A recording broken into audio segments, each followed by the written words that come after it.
Chapter 806. Great Ancestor Gu nodded his head. After perfunctorily agreeing, he said in a deep voice, "When I talked with Your Highness earlier, Your Highness indeed knows the Ashes collection by heart.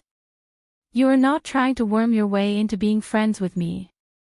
Since I, Great Ancestor Gu, want to go to the poor place in Bailiang to show off my skills, then I will not hide some things. Just as the Ashes collection said at the beginning, the world's most dangerous places are not because of the geographical location, but because of the people. Bailiang is poor, not only in terms of money and geography, but also in terms of people." Great Ancestor Gu admired the king of Bailiang's management of the army. However, in these years, the imperial court has been making things difficult for Bailiang, making it impossible for Bailiang to form a decent group of scholars.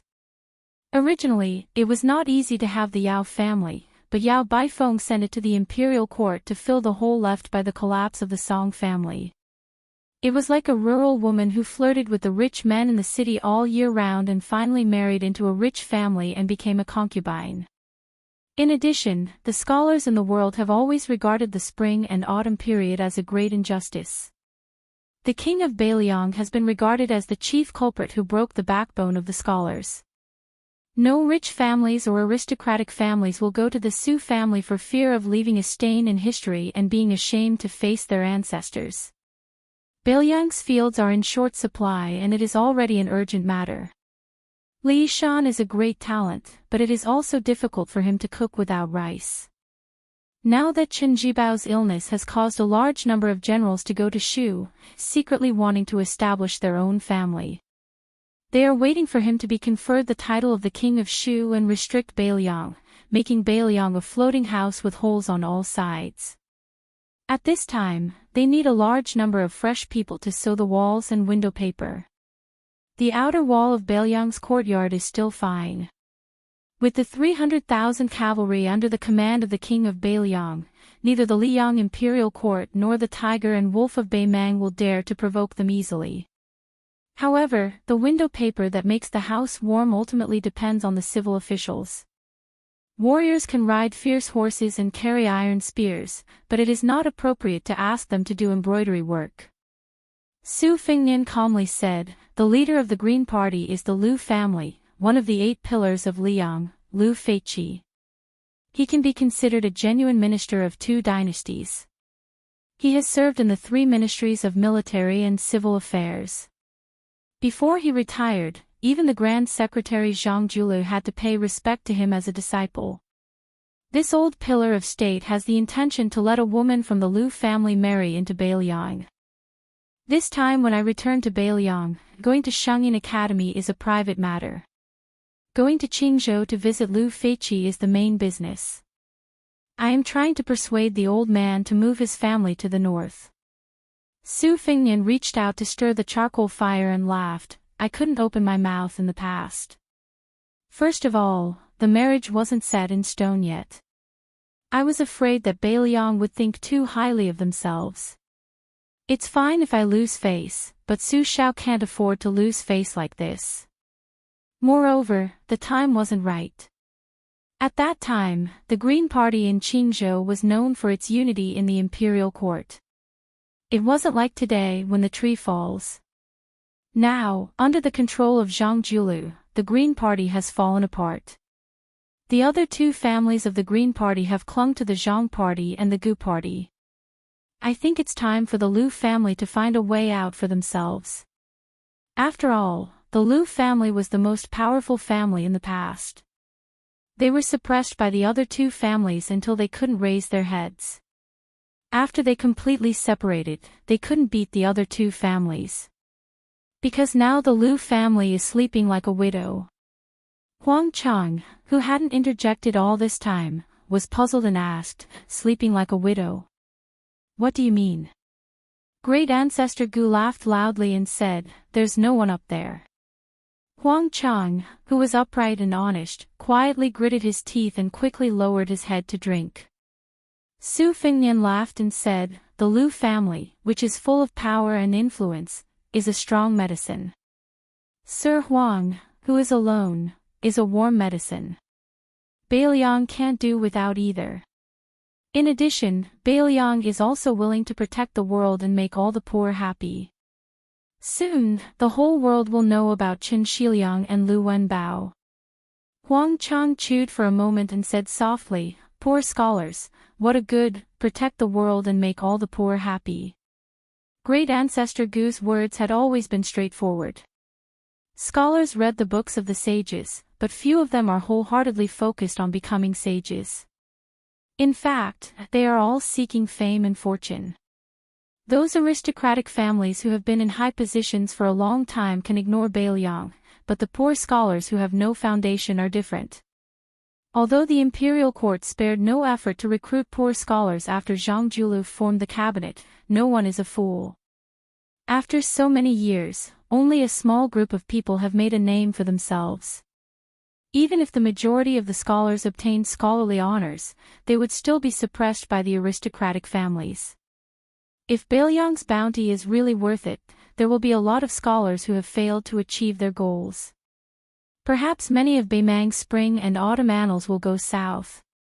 Huang Chang Great Ancestor Gu muttered to himself, since ancient times, the capital region has been a place of war.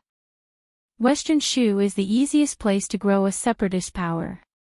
With the Han family's loyalty, Ji Shou can control the fate of the world. In the southeast, the land is neither biased nor weak. It is the lack of progress that leads to the lack of self-protection. Great Ancestor Gu dares to say that in the next 1,000 years, the situation will be like sitting in the north and swallowing the south. Beiliang's territory is narrow and long. It seems to be a struggle for survival, but it may be a blessing in the misfortune. Raising an army in a cold land is not the same as raising an army in the south. To be honest, I am a boorish man who only knows how to lead an army.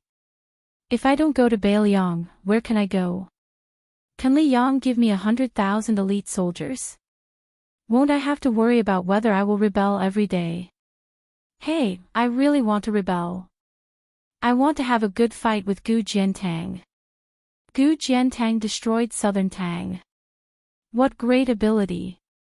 Not to mention the irony in Great Ancestor Gu's words, just the word rebel made Huang Chang break out in a cold sweat. North Gu Jiantang, South Gu Great Ancestor Gu. Li Shan once commented in the Tide Listening Pavilion that southern Tang was destroyed. It was not Gu's fault. Huang Chang glanced at Su Fengnian. The young man's expression was calm. He seemed to be indifferent to Great Ancestor Gu's disrespectful and rebellious words. A group of people walked into the bamboo house. Zhao Hongdan and Hu Jingxiao were among them. The leader was an old man with a head full of white hair. He was tall and sturdy. He was old but vigorous. Everything had its vanquisher. Hu Chunya was fearless in front of anyone, but in front of this grandfather, she was unusually docile and well-behaved. The old man's surname was Hu Gonglai. He was a remnant of southern Tang. He was once a valiant general in a strategic town on the border of southern Tang. After southern Tang was destroyed, he still led a cavalry in Kaisher Mountain. It seemed that he could not sleep well if he did not hear the sound of war drums and the thunderous hooves. Hu Gonglai was known for his irritable temperament. When he entered the bamboo house, he was even more vigorous. Great Ancestor Gu sat with his back to the door. Hu Gonglai was about to speak when he saw Great Ancestor Gu's back. He was stunned. Although Zhao Hongdan was the owner of Kaisher Mountain in name, he always had a feeling of living under someone else's roof. He had never seen his father-in-law so nervous. For a moment, he was confused. Great Ancestor Gu turned around and did not speak. Hu Gonglai waved his hand and ordered his daughter and son-in-law, "All of you, leave." He was the only one left standing in the room. Hu Gonglai, who had a lot of weight in Kaisher Mountain, did not sit down. Instead, he suddenly knelt down with his fists on the ground. He said in a deep voice, "Southern Tang's defense general Hu Gonglai pays his respects to Great General Gu." Great Ancestor Gu turned around indifferently. He did not look at Hu Gonglai, who was kneeling on the ground. He laughed at himself and said, "How did you recognize me as Great Ancestor Gu?" Hu Gonglai was silent. Great Ancestor Gu sighed and said, "Get up. That year, you, Hu Gonglai, followed the previous emperor out of the city. Did you not kneel enough? Southern Tang is gone just like that." Hu Gonglai choked with sobs and pressed his forehead to the ground. Great Ancestor Gu said calmly, "At that time, many people knelt for a high official. You, Hu Gonglai, are the least worthy of your conscience. Well, get up and speak." After Hu Gonglai stood up, he turned his head and wiped his face. When he opened his mouth, he said something that gave Huang Chang a headache. "Great General, I heard that West Chu wants to restore the country. Is our Southern Tang also going to rise in revolt?" "Great General, don't worry. If any little bastard surnamed Hu on Kaisher Mountain dares to frown and is afraid of being beheaded, Hu Gonglai will be the first to twist his head." Chapter 807. The next chapter will be released in the wee hours of the morning. As usual, it will not be updated on the 25th. There will be 2 chapters on the 25th. P.S. Deng Mao is a typo, but it is actually Wang Mao. Hu Gonglai was an old man who had experienced ups and downs. He would not be scared even if he was stabbed by a knife or an axe. However, when he knew the identities of the other 3 people sitting around the stove, he was stunned.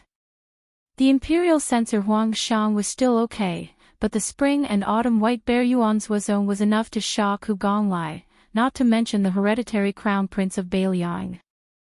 Hu Gonglai followed Great Ancestor Gu to another bamboo building for a secret talk. When he learned that Great Ancestor Gu was about to go to Beiliang, he did not hesitate to say that his family would migrate.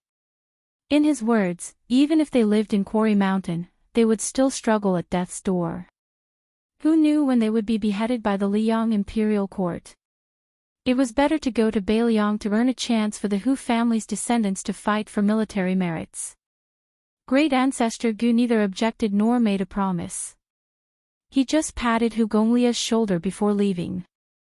Su Fingnian did not know the content of the conversation between the 2 Southern Tang elders. After he sent Huang Xiang back to the bamboo building, he received a secret letter from a military falcon. It was a spiritual creature trained by Chu Lushan, the #1 spy of Beiliang. The secret letter briefly explained 2 things. One was that some hidden families like Wang Lin who had taken root in Liang had begun to rise up and move closer to Beiliang. The other was somewhat inexplicable. It said that a crazy monk who was both Buddha and demon came out of Lantua Mountain. After he came out of the mountain, he returned to his youth. He did not even stop Li Dongxin and asked His Royal Highness to be careful when going north. After Su Fingnian finished writing about Great Ancestor Gu and Huang Xiang, he put the military falcon back and sat in front of the stove with Yuan Zuozong who had not left yet. He threw the secret letter with unique handwriting into the charcoal fire. A wisp of smoke curled up. Su Fingnian bent down to pick up the fire tongs and sprinkle some light ash on the charcoal. He said softly, "Jianghu is not peaceful. Lantua Mountain is probably not convinced by the 2 Zen temples and has a monk in white who can carry the Yellow River." When the monk came out of the mountain, he was a decaying old man who had lived for 2 or 3 decades. When he came to the Central Plains from the western region, he became a young man and killed indiscriminately along the way. It is far from being called a fierce warrior who subdues demons and demons. When I first met Monk Long Shou of Lantua Mountain in Beiliang, he only said that the female Dharma king who had the 6 signs wanted to practice dual cultivation with me. I hurried back to the pavilion to read the secret records. I was disappointed when I learned that she was an old woman in her 40s. I also learned that there were 3 more senior monks in Lantua Mountain before the 6 jewel bodhisattva. One of them had been imprisoned for nearly 40 years and was even more shocking than the withered sword in the sword tomb of the Wu family. At that time, I had not practiced the blade and did not understand the freedom of immortals. I was curious how he could survive without eating or drinking. I reckon that this monk has most likely gone mad. Speaking of which, to be able to kill half of the Jianghu by himself, I think only the devil cult's cult leader, Lu Songtao, from 100 years ago would have this kind of spirit. Every generation of Jianghu has its own playboy. In Lu Songtao's generation, there were sword immortals and sages of the three religious sects in the same Jianghu. They complemented each other but also restrained each other.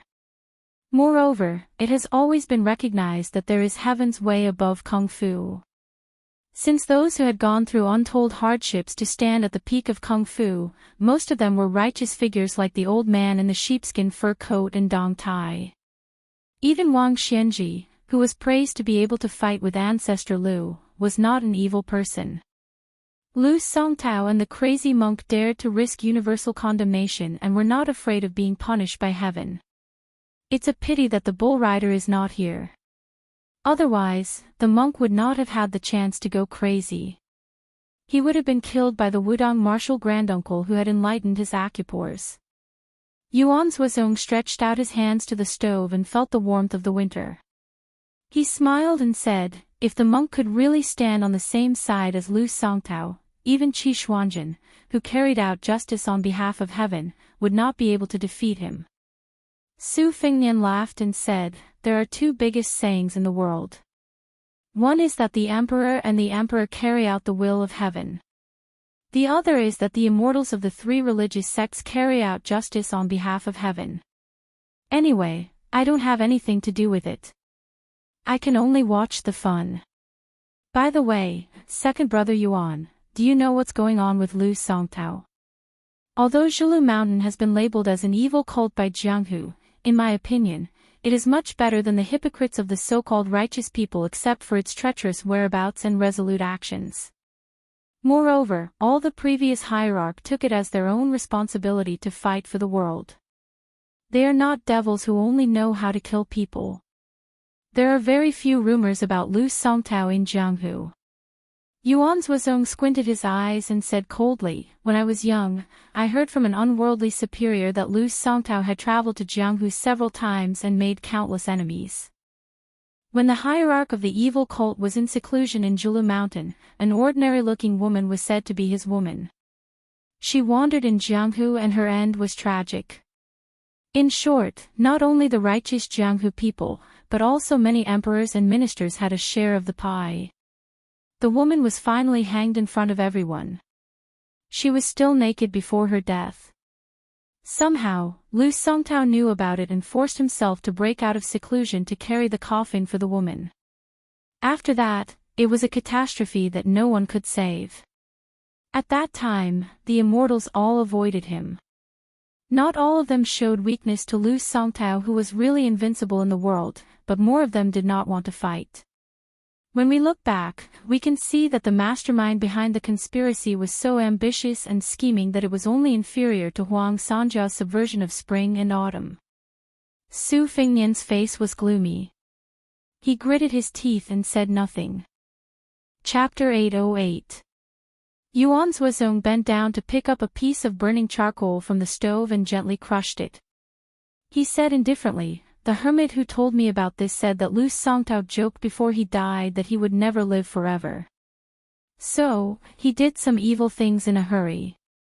He thought that he was doomed in his previous life, so why not be a good person? Although I guessed that it was most likely an excuse given by the later generations, it really didn't feel good when I heard it. Originally, these words should have been passed down by sages to warn the world. However, it was said by a devil who killed people like scything flax. It served them right that the land immortals of that generation of Jianghu couldn't attain Tao. If I lived in the same life as Lu Songtao, I would kill a few more for him. Su Fengnian sneered, no wonder my master said that the king of hell laughed at the people in the world of the living. Yuan Zuozong poured a cup of wine and drank it in one gulp. This peerless general, who was even more pure than the villain Chen Jibao in northern Liang, looked at the empty cup and murmured to himself, adoptive father has a clear conscience since he was able to reach this stage today. Yuan Zuozong is only a martial artist. He doesn't even think about managing the country and bringing peace to the world. In these years, he has seen many filthy people and matters in northern Liang, but he still watches with folded arms. He only hopes that after foster father leaves, there will be one person who can stand up. As long as he stands on the Liangmang border, the northern Mang cavalry won't dare to take a step south. Su Fingnian shook his head. I'm afraid I can't do it. Yuan Zuozong smiled. It's enough for me to live up to the name of Beiliang. Su Fingnian suddenly said, I don't know why. After I came back from Beimang, I often had the same dream. Standing on a high place, I saw millions of dead people in armor rushing towards me. Behind them were millions of underworld warriors. There was a big flag on the tree next to me. It wasn't Su, but Qin. Yuan Zuozong said helplessly, it's okay to fight in a battle. But I can't interpret dreams. Su Fingnian didn't want to make a fuss over nothing. He smiled and said, Second brother Yuan, let's talk about the future steps of the Beiliang army. Yuan Zuozong laughed heartily, then I'll need a few more pots of wine. On Zhulu Mountain, the broken spear Wang Mao, who ranked 9th in the new martial arts ranking, was standing on the top of the mountain. The strong wind at the edge of the cliff slapped his cheeks hard. Beside him sat an ordinary-looking short man.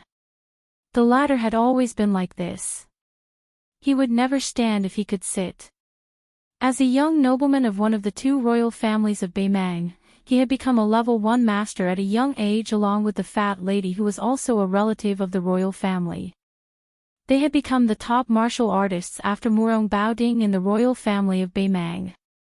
The reason why Wang Mao followed the female devil to the central plains of Liang was that he had lost to her. It was not strange that the 9th in the world lost to the 4th in the world who had fought with Dong Tai and Tuoba. However, if he were Wang Mao, he would definitely not admit defeat. The reason why he had shamelessly come to the south was because he had heard that there was a young man younger than him who had made a trip to their northern Mang, and had even slaughtered the 5th raccoon. He felt that no matter what, he should kill a finger-profound realm expert in Liang to vent his anger. That bloated woman who was fatter than him, and even more damnable, who was 2 heads taller than him, always mocked him for only having the ability to be a tyrant at home. He only thought about how to make a name for himself here, so that he could make that woman obediently admit defeat when he returned. The short young man crossed his arms and asked seriously, Wang Mao, do you think Luo Yang can stop that crazy monk? Wang Mao exhaled a long breath, 50-50. The young man glanced at Wang Mao. The 6th jewel master of Mount Lantuo is only at the Grand Vajra stage, which is not even considered complete. He is still far from Li Dongxin, who is truly at the invincible Vajra stage. How can this monk be so powerful? Luo Yang almost ruined the good thing that Tuoba had been brewing for 20 years in the northern icefield. Obviously, compared to the battle with Dong Tai in Dunhuang City, Luo Yang's strength had gone up another level. For someone like her, not to mention climbing up a level, even lifting her foot would be as difficult as ascending to the heavens. Since she has already reached such a level, how can the odds of victory still be 50-50? Wang Mao smiled. If we can stop her, the demon sect's leader will fight and the world will know. If we can't stop her, we can wait for Wang Xianji to leave the city before we leave Liang. The young man sighed. Then it's better to stop her. Both of them knew that the number 1 demonic cultivator in Beimang, Luo Yang, had become the 10th leader of the demon sect, but they didn't know that the person Luo Yang was going to stop was the former 9th leader. The grandeur of this battle might not necessarily lose to the battle between Wang Xianji and Li Chungang on the Eastern Sea. The muddle-headed young mad monk not only knew his own name, he also knew that he was really crazy. When he killed people, he had no regrets. He only felt that these people deserved to die. When he thought about the cause and effect, he had a splitting headache. It was so painful that he almost wanted to roll on the ground. He knew that he was crazy, so he couldn't help crying and laughing along the way. Every time he passed a place and saw a person, he quickly forgot that place and that person. Every time he wanted to stop and look back, he couldn't do it. It was as if he was supposed to travel to the west, but he went east. The Buddhist country was in the west, but he went in the opposite direction. In the end, he went further and further away. With only a trace of clarity left, he only wanted to know what he had put down in the west and what he had to pick up in the east. A useless song evolved from 4 words to more than 100 words. He didn't memorize it, but he could always blurt it out. Mad Monk might have forgotten, but the Jianghu of the Central Plains was already in a state of panic.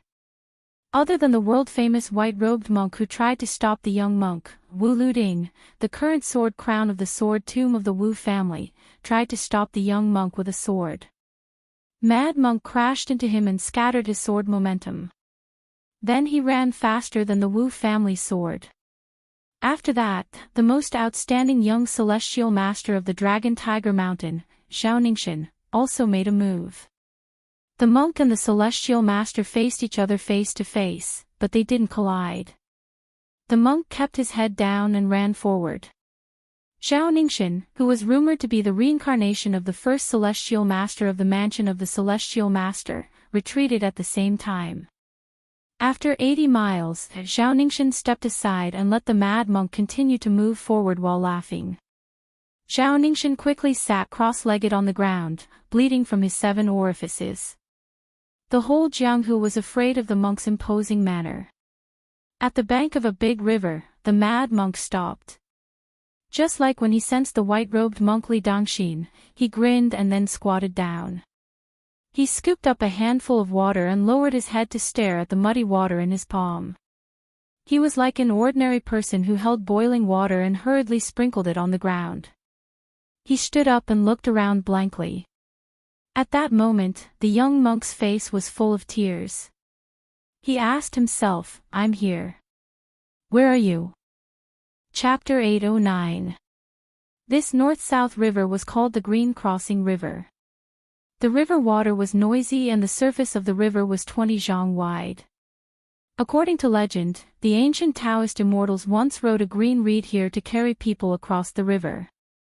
The young mad monk's straight line to the east allowed the people of Jianghu to figure out the general route. A group of spectators had been waiting here for a long time. At first they were scattered, but later they involuntarily gathered together. They were really afraid of the monk's irresistible force and were afraid of being killed by an innocent person. They felt that if they were in a group, their chances of survival would be higher. Even if they were unlucky enough to step on that straight line, they would all die together and be companions on the road to the netherworld. Therefore, 50 to 60 people gathered together. The fish and the honest people were mixed together.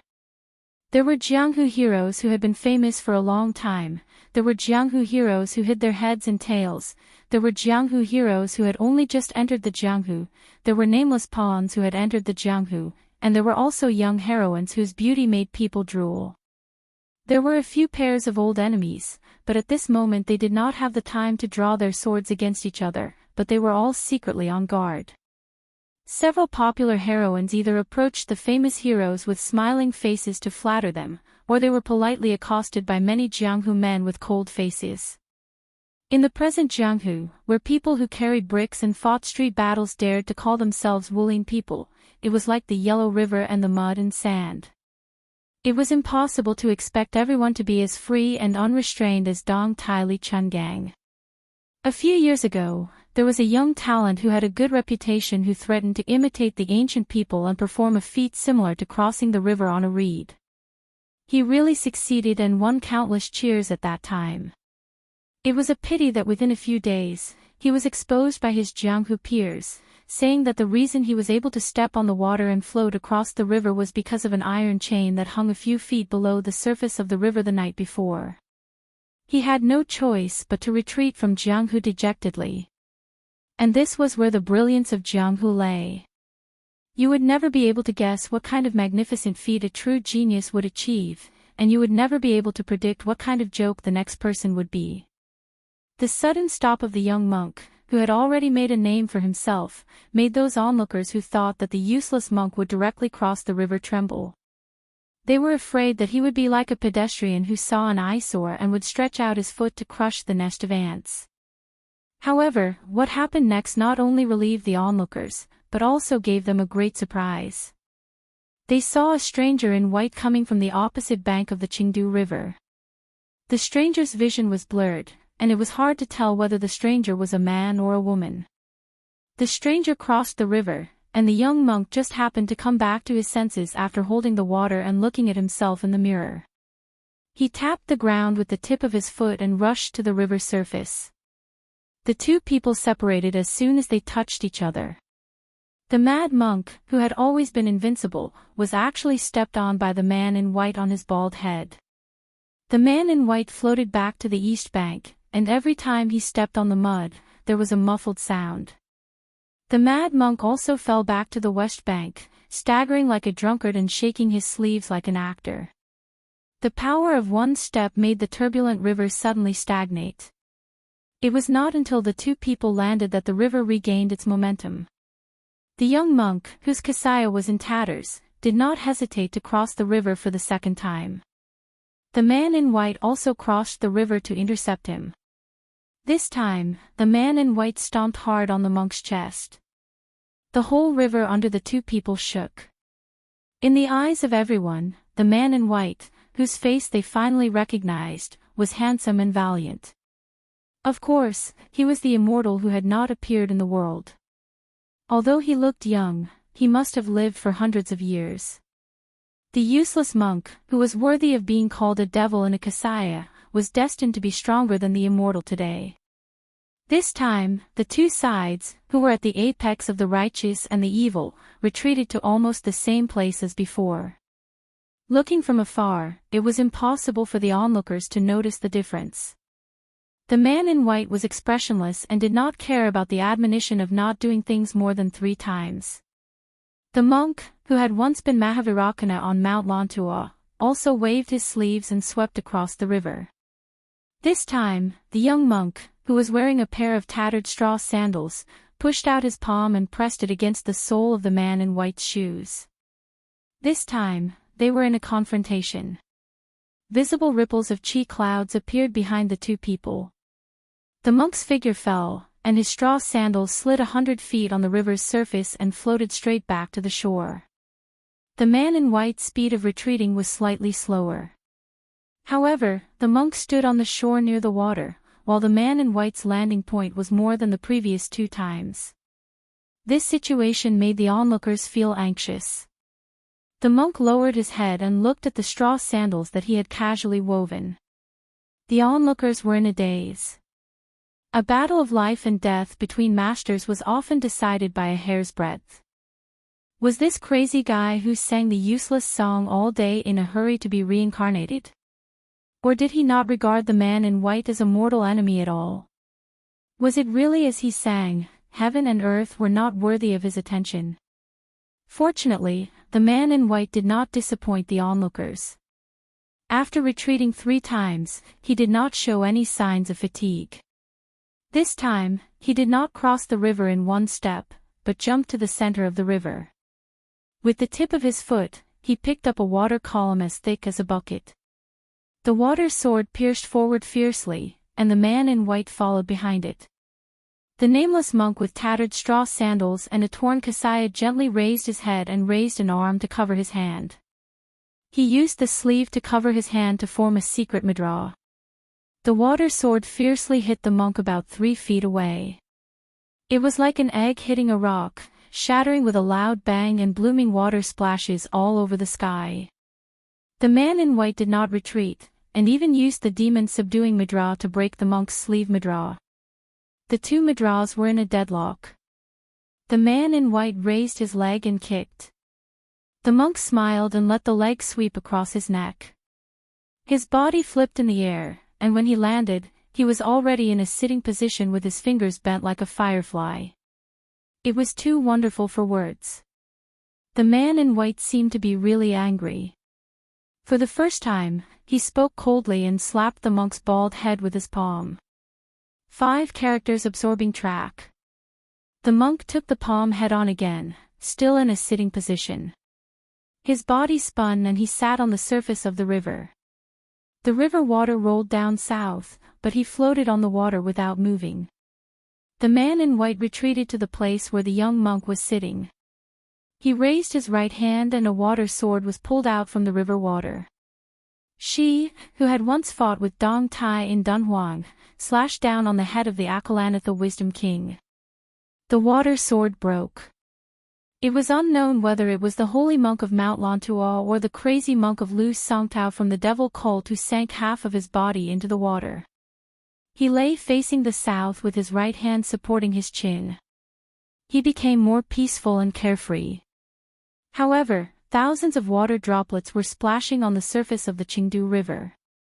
Perhaps because the spectators were too noisy, Luo Yang, who had killed her way to Beimang Empress and to Oba in Beimang, waved her hand and splashed the water like arrows. 50 to 60 people would die on the spot without exception. A young Taoist wearing a Wudong Taoist robe ran for a long time and finally caught up with the murderous rain. He stood between the spectators and the splashing water. He drew a circle with his hands and gathered all the water droplets in the big circle between his hands. It turned into a water ball that was almost as tall as a person and then pushed it into the river water. Luo Yang frowned. The young Taoist did not speak to the man in white. Instead, he said to the crazy monk who was slowly getting up, "If the breeze is useful, turn the book for me. If the Kunlun is useful, I will go down the mountain. If the grass is useful, I will know whether it flourishes or withers. If the meditation is useful, I will seek peace of mind. If the river is useful, I will quench my thirst with a ladle. If the sun and moon are useful, I will follow my heart. If I am here, I will go somewhere." It seemed like he was talking nonsense, but in the end, this Wudong Taoist had given his own opinion on the crazy monk's useless song.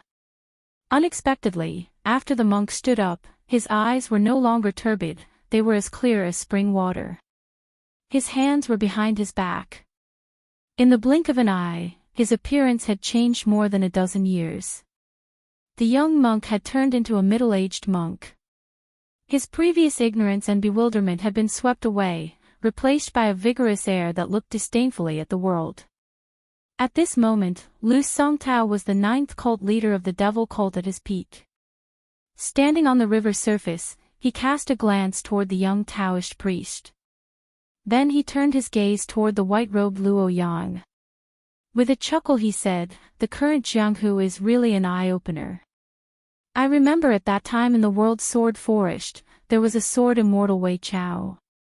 He recklessly rode his sword to pursue the Deer Mountain and stabbed my abdomen. I returned the favor by stabbing his sword into his mouth. His body was hung on the top of the mountain.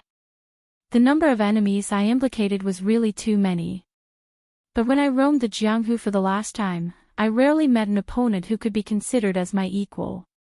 That kind of Jianghu was lifeless. But now it is different." Luo Yang only responded with a cold laugh. Lu Songtao lowered his head to look at the Kasaya and fell into deep thought. Shaking his head, Lu Songtao raised his head and said with a laugh, "It doesn't matter if you can't figure it out. Since I clearly remember who I am, I can't come here in vain. I don't care who you are. Since you want to stop me, I don't know when I will lose my consciousness. How about we make a bet? Let's bet if I can make it 300 li to the east. If you lose, I will go to Zhulu Mountain. If I lose, you will be the cult leader of the devil cult after Lu Songtao." Luo Yang calmly said, "If you hide, don't talk about 300 li, you won't even be able to make it 30 li." Behind her, a big red fish with a carp's body and dragon's whiskers appeared. Lu Songtao laughed loudly and raised his hand to borrow a sword from the waist of a spectator. He held the sword horizontally across his chest and flicked his finger. The sound didn't come from in front of him but from the 9th heaven. The world only knows that Lu Songtao is a devil who willfully slaughters the innocent. He has always liked to kill people with his bare hands. Only one person knows the difference between Lu Songtao with a sword and without one. It's funny that in that generation of Jianghu, including Wei Chao and Wei Chao, there were at least 5 land immortals. After I came out of seclusion, none of them were worthy of Lu Songtao drawing his sword.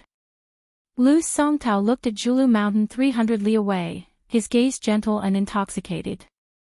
You said you wanted to see the elegance of a sword immortal with your own eyes, so here I am. That time, I was late by 6 days. This time, I might be late by a whole 100 years. Chapter 8:10. Occasionally, a huge koi fish would jump out of the water and fall back into the river. The 50 or 60 Jianghu people who survived the disaster did not make a sound for a long time, even if they saw the man in white and the monk in gray leave. They were afraid of the unexpected disaster until the young Taoist turned around and bowed. When they heard that the Taoist called himself Li Yufu of Wudong, it was like thunder in their ears. After Wang Zhongluo and Hong Shixiang, the new chief of Wudong, Wang Zhongluo was recognized as a late bloomer. He gradually entered a good state in the cultivation of Tian Dao until he reached the big yellow court. As for the immortal Hong Shixiang, he rode a crane to Jiangnan, went to Dragon Tiger Mountain with a sword, and drove out of Tai'an City. These were all mysterious deeds that even the immortals would envy. As the youngest chief in the history of Wudong Mountain, Li Yufu's future achievements might not be as high as Tianmen. Li Yufu looked elegant and had a high social status. He was easy to get along with people, which was the opposite of the arrogant Taoist of Dragon Tiger Mountain. While he was talking with someone, Li Yufu looked happy and apologized. He turned around and greeted a middle-aged Taoist who had landed on the bank of Green Crossing River. Why are you here, Junior Uncle Wang? Sword maniac Wang Xiaoping looked to the east and said seriously, the killing intent of this crazy monk is too strong. It's like Lu Songtao of the devil cult mentioned by senior brother Song. I want to confirm it. If it's really him, Wang Xianji is unwilling to leave the city. Deng Tai Yi has already gone out to the sea to visit the immortals. Chao Zhangqing is busy with the restoration of West Chu, Gu Jiantang, Chen Jibao, and the others are loyal officials of the imperial court, so they won't make a move.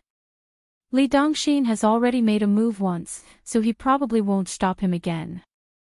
Shangyin Academy is 260 miles ahead, so I have to come. Li Yufu said guiltily. Yufu overestimated himself and made martial uncle little Wang worry. Wang Xiaoping, who was also unapproachable on the mountain, smiled for the first time. He walked slowly along the bank of the river and said to the young chief beside him, "It's okay. This is the responsibility of Wudong Mountain." Back then, little junior brother said that ordinary martial artists strive to be alone in the world when they cultivate. However, for us Taoists, cultivation is like carrying a burden and climbing a mountain. That's why little junior brother can carry the martial Tao and the heavenly Tao with one shoulder. Sect leader, your foundation is not bad, you are similar to Xiao Shidi's, your temperament is even more similar to his. It's just that you need to think more about the true meaning of these words. Right now, Mount Wudong is flourishing with incense, almost catching up to the scene of several hundred years ago. Headmaster, the more you can't just raise your head and look at the people in the sky. After all, youngest Shidi's cultivation is indeed profound and unfathomable. But where the cultivation came from is even more important. Li Yufu said warmly, Junior Wang, I will remember your words. The breeze on the river made Wang Xiaoping's simple and unadorned Taoist robes flutter in the wind, making her look even more like a swordsman. The sword maniac stopped in his tracks and said with a smile, if junior apprentice brother listens to my nagging, he will definitely have to flatter him a little. Only then will he have the face to steal winter bamboo shoots from my purple bamboo forest. Otherwise, he will chop bamboo to make a fishing rod. Chief, you should learn more from your junior apprentice uncle's laziness and rashness. Although the heavy burden of Mount Wudong is on your shoulders, you can do whatever you want as long as you don't go against your heart. As martial uncles, we don't have great abilities. We have the will but not the strength. We can only ask junior apprentice brother to bear more with you. In fact, although we don't say it out loud, we have been feeling sorry for all these years. Li Yufu's expression changed slightly. Taoist cultivation originally pursued the concept of knowing the autumn of the world when a leaf fell and the spring of the world when a bud sprouted. Wang Xiaoping went straight to the point and said, although I'm not strong enough, I should still use some of my strength to shoulder some of the burden. This is also going with the flow. If that white-robed man can't stop Mad Monk, he will most likely run into that man. Since I promised Junior Brother, I should also go and stop him. I've been obsessed with the sword all my life, but I've never felt that I could use my sword to my heart's content. Last time outside the divine martial arts city, I had a lot of enlightenment. Previously, when I saw Su Fengnian cultivating his will at the bottom of the lake, I learned a lot from him. This mad monk can help me sharpen my swordsmanship. If I'm not as good as him and die with my sword broken, you don't have to worry about me, master. Li Yufu said in a trembling voice, Junior Apprentice Uncle Wang, can you let me do a divination? Wang Xiaoping laughed heartily and flew away. Today, Wang Xiaoping will have a narrow escape. Li Yufu sat by the river dejectedly. Even if Li Yufu could see his own life and death indifferently, he could not see others' life and death indifferently. This was a big cage. Drawing a circle on Mount Lantua and the withered sword and the Wu family's sword tomb had the same effect. They were both self-satisfied, but Mount Wudong was never like that. The great hammer of Buddhism was used to break through obsession. However, when obsession broke through obsession, it fell into the inferior category. Taoist cultivators pursued Tao and asked. Li Yufu used to ask himself what would happen after attaining immortality and passing through the gate of heaven. It was said that the world was full of hardships, but the immortals were happy. Li Yufu looked sad and looked at the yellow water of the river.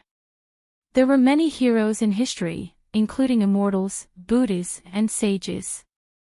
A real man could stand on his own ground, his family, his country, and the world. The wind blew and the river water hit the shore, soaking the young chief of Wudong's Taoist robe and shoes. The crowd of Jianghu spectators in the distance, including the swordsman whose sword was borrowed by the crazy monk Lu Songtao, did not come back to his senses for a long time. He suddenly cried tears of joy and shouted loudly, wishing that the world would know that the strange monk borrowed his sword. Lu Songtao borrowed his sword without any warning, and his status in Jianghu suddenly rose. Several Jianghu seniors and big shots took the initiative to get close to him, and said some polite greetings and warm words. Li Yufu turned a deaf ear to them. A bright red river carp jumped out of the river and jumped into the young Taoist's arms. It really matched the couplet of a small Taoist temple on Mount Wudong. The heavenly design ginseng in the carp's arms was lively, and the man was free from worldly worries and comprehends coolness. Li Yufu held the carp and lowered his head to look at the lively carp in his arms. He was in a daze and suddenly smiled.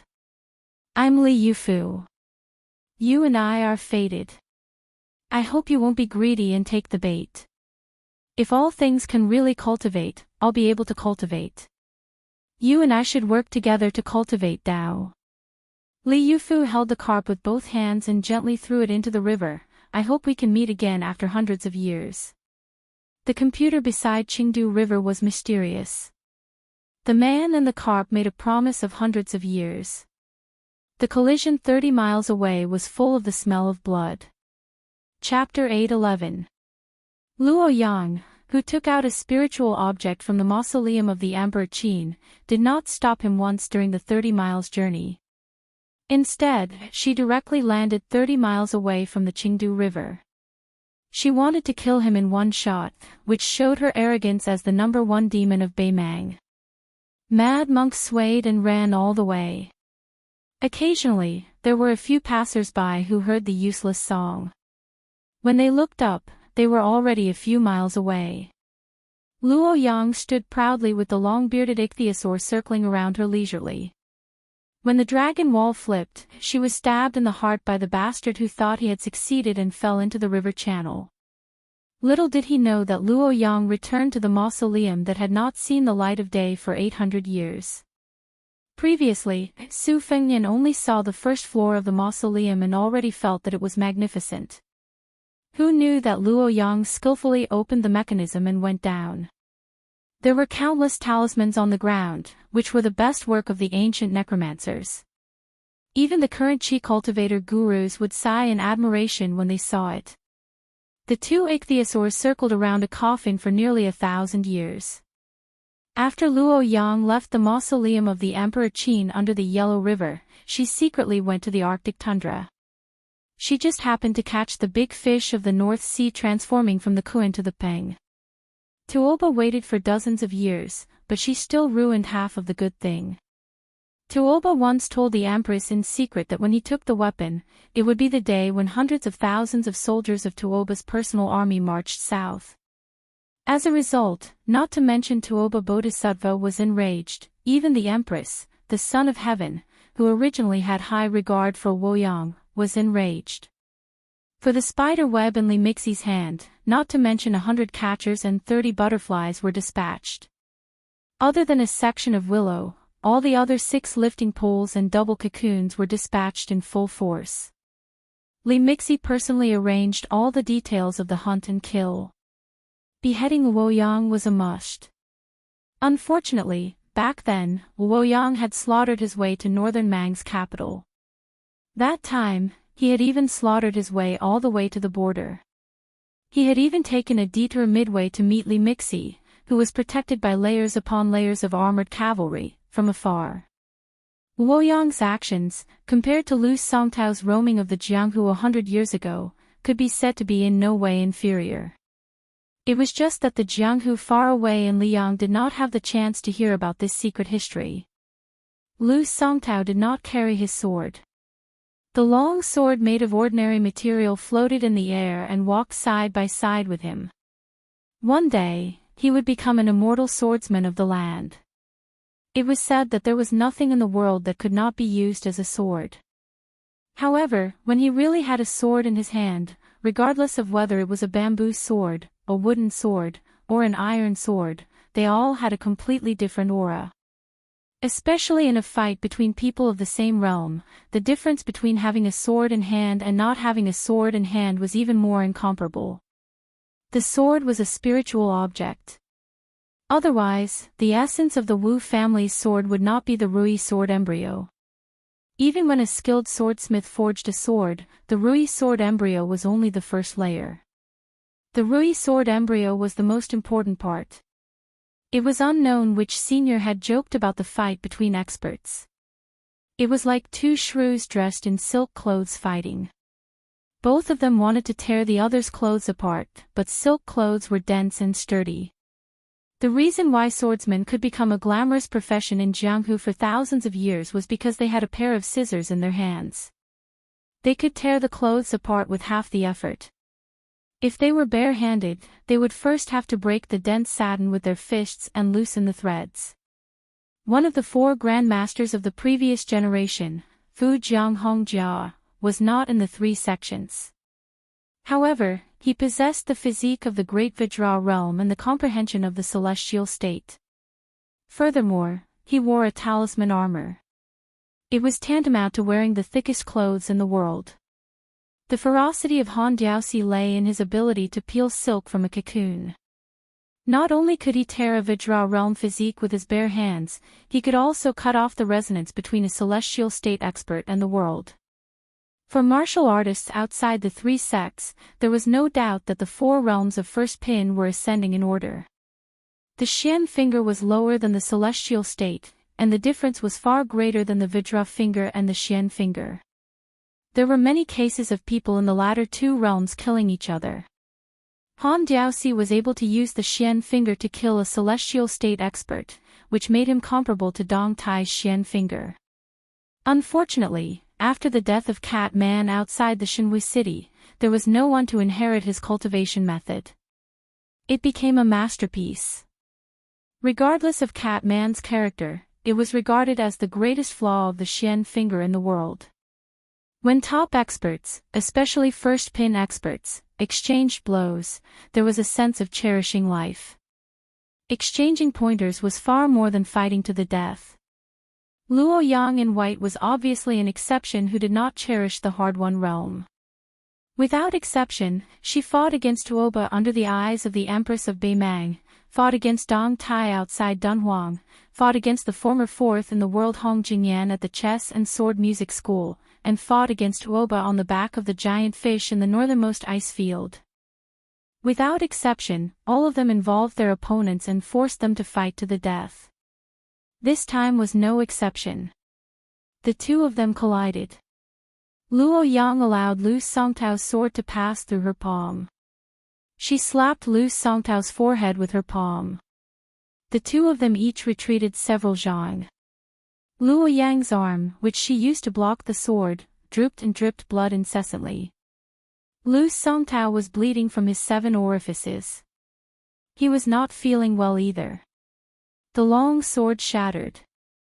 The spiritual aura of the dragonfish beside Luo Yang also collapsed. Luo Yang shot a glance at the middle-aged monk who was no longer crazy. She retreated and swept away. She said indifferently, "I'll take another blow from you 100 li away." Lu Songtao smiled and sucked in a breath. The blood flowed back into his orifices like a sword returning to its sheath.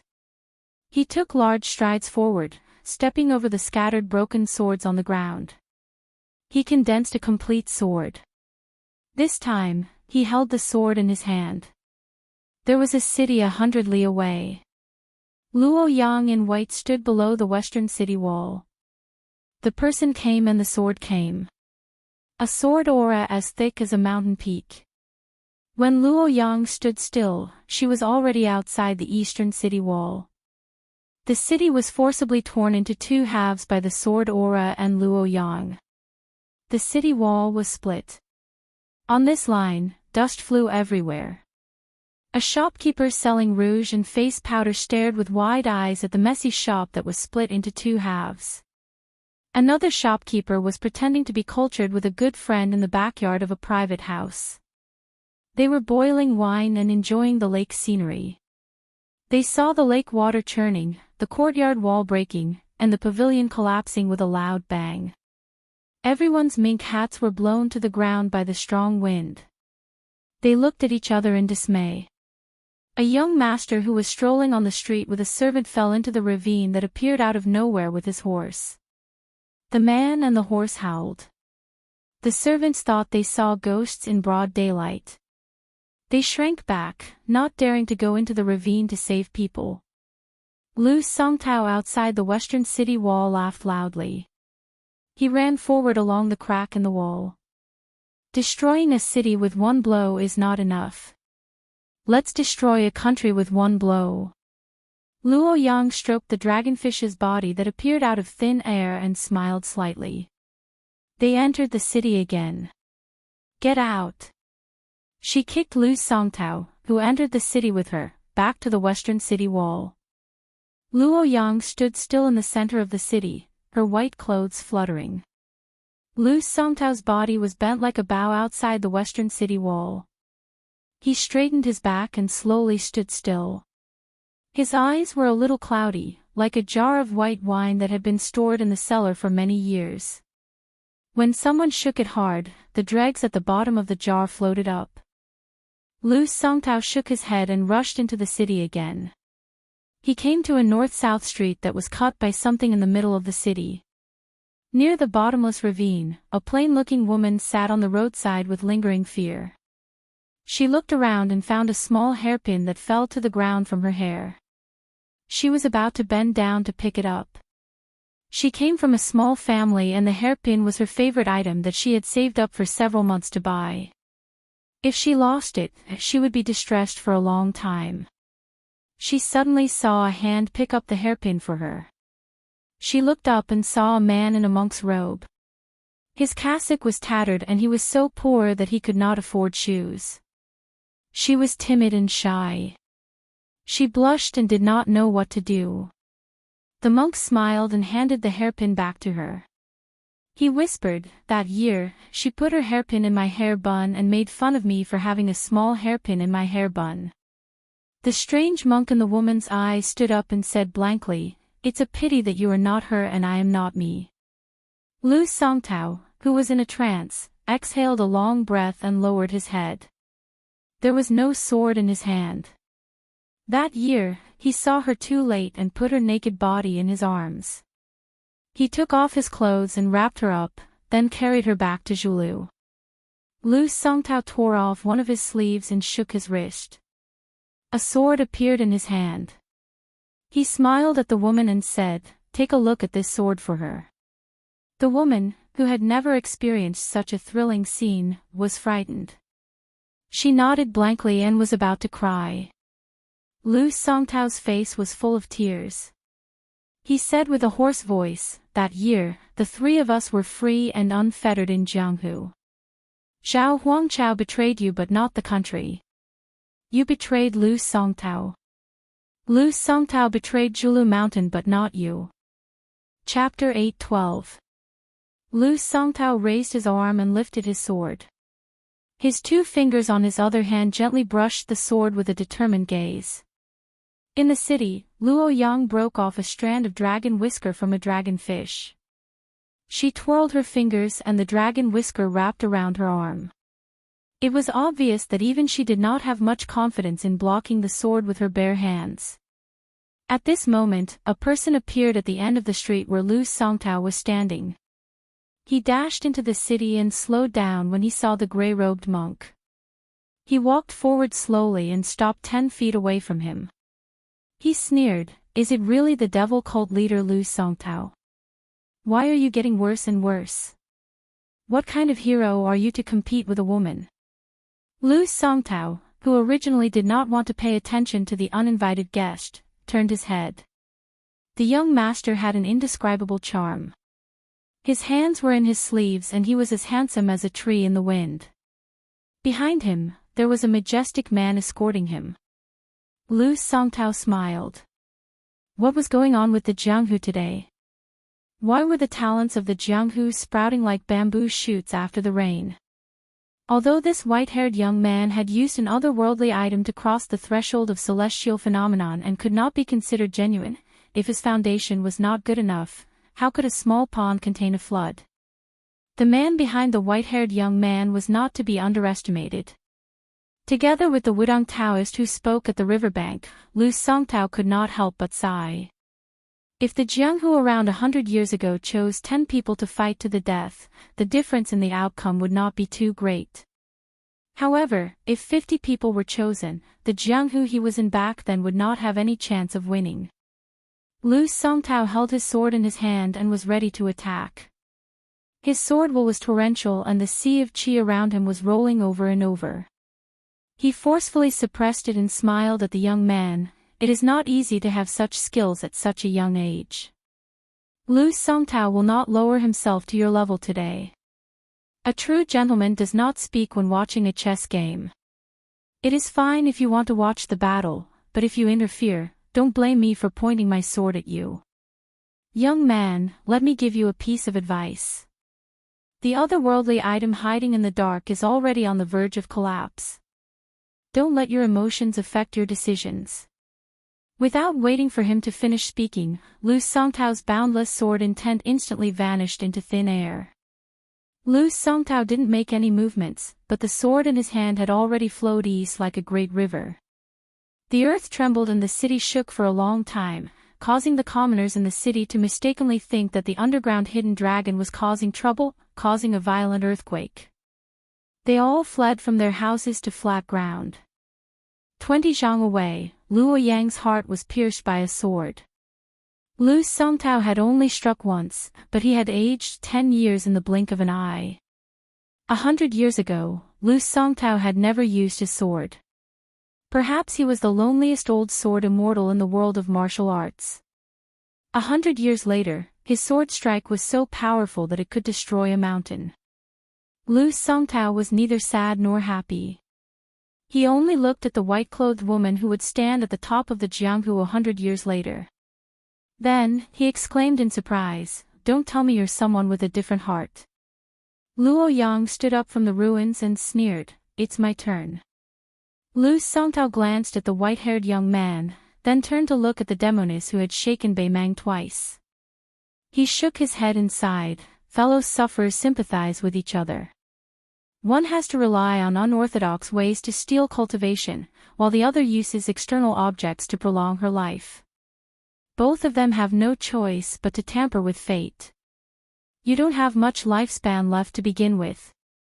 Even if you can stop me, Lu Songtao, for 300 li, in the end, you won't die much later than an old man who has lived for more than 60 years. Why bother? The person who came was naturally Su Fengnian, who was worried about nothing. After he leaped onto the city wall, he stopped and looked into the distance. At first, he had no intention of interfering. He didn't even care about going to Shangyin Academy first. After he received the secret letter from the Blue Falcon, he took a detour to come here, afraid that he would miss this great battle. Even if it wasn't a once-in-a-century battle, after all, the battle between the old man wearing the sheepskin fur coat and Wang Xianji in the Eastern Sea was a battle between two cult masters of the devil cult. No matter how you looked at it, it could be considered a great battle that was hard to come by in decades. However, he didn't expect that the so-called white-clothed man from Zhulu Mountain in the letter was the Luoyang woman who died in the Dragon Wall River Channel in the northern Mang. When he approached the city wall, the connected otherworldly item let Su Fengnian know that Luoyang had sensed his presence. Su Fengnian didn't want to run away. He was a little scared when he saw Lu Songtao raise his sword. He jumped down the city wall in a hurry and tried to boost his courage. Anyway, he had a half-baked celestial state cultivation with him. If he joined in the fun and spoke some words of conscience to the old leader, he wouldn't be killed on the spot. You, Lu Songtao, are the former leader of the devil cult, busy competing with the whole world. Why do you have to make things difficult for people like us who don't mingle in Jianghu? Besides, I'm used to the bitter days of being despised by everyone in northern Mang. Once things get tense, I'm not that slow either. Chapter 8:13.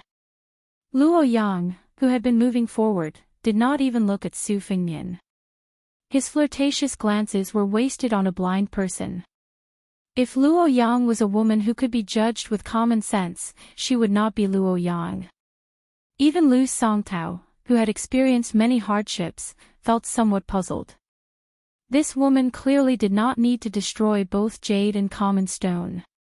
She was too lazy to determine the winner and loser. So, did she want to directly fight to the death?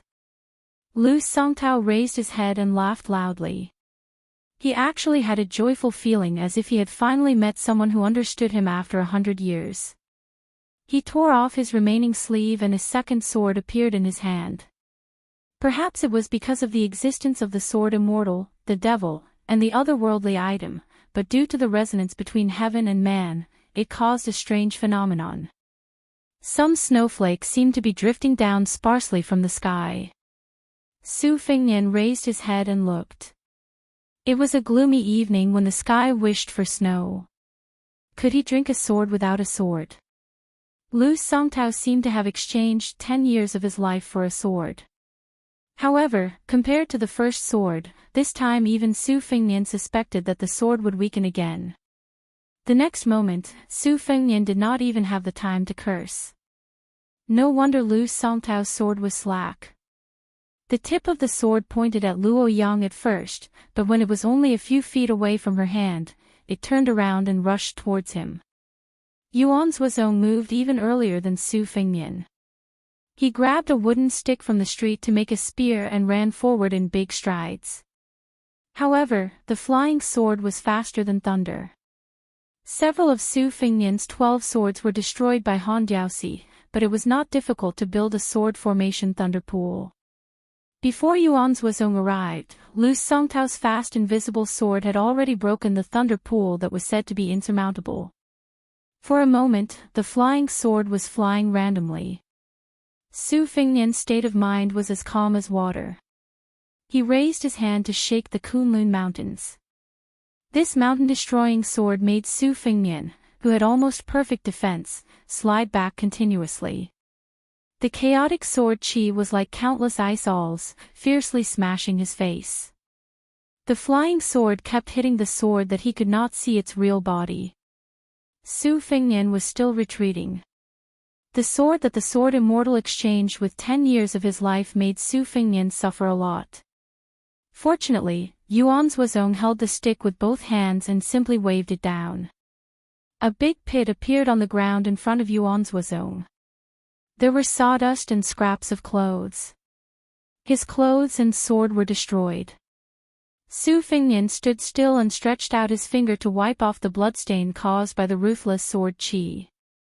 Lu Songtao, who had made up his mind at the last minute to switch people to kill, was not feeling good either. He exchanged a kick with Luo Yang, but Luo Yang's figure did not retreat at all. Lu Songtao had already fallen more than 10 zhang away, landing heavily on the ground. He rolled several times before slapping the ground with his palm. He swayed and floated up.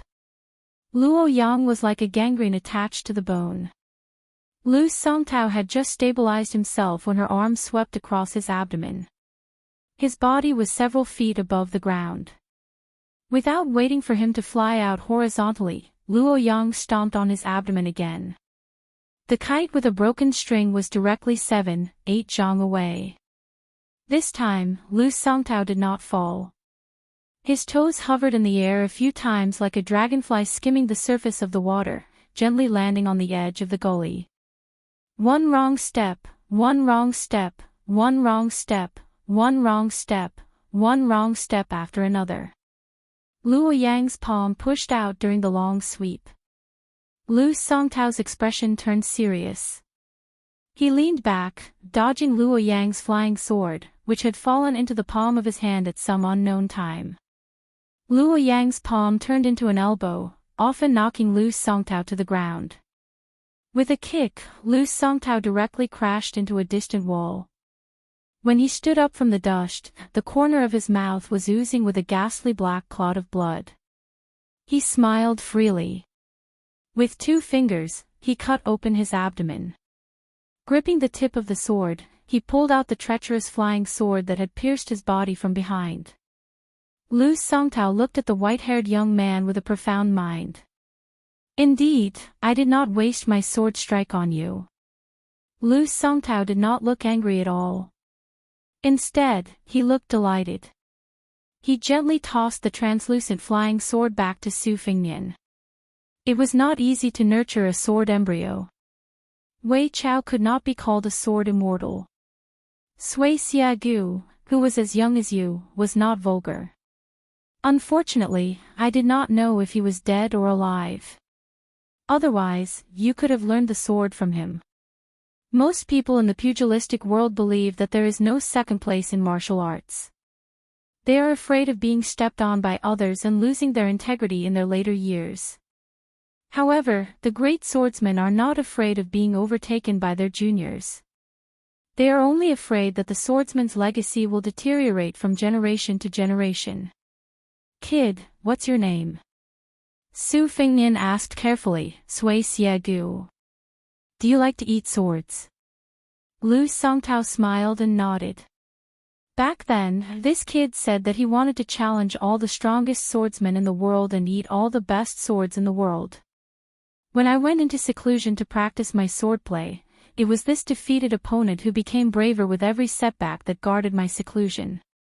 Su Fengnian took a deep breath. Old man Sui has a great enmity with me. However, he clearly distinguishes between kindness and hatred. I am indebted to him for his sword strike. Lu Songtao waved his hand. That's between the two of you. It has nothing to do with me. Luo Yang glanced at Su Fengnian. The latter immediately fell silent. Luo Yang flicked her finger lightly and an item flew towards Lu Songtao. The latter caught the item with a complicated expression. He asked softly, "It's you. How is that possible?" Luo Yang was expressionless. Lu Songtao, who had originally planned to fight to the death, sighed and flicked the item back. He had a strange expression. So what if I see him? He won't be that person anymore. Luo Yang's expression was still cold. If there's nothing else, then get lost. Lu Songtao clutched his stomach and laughed.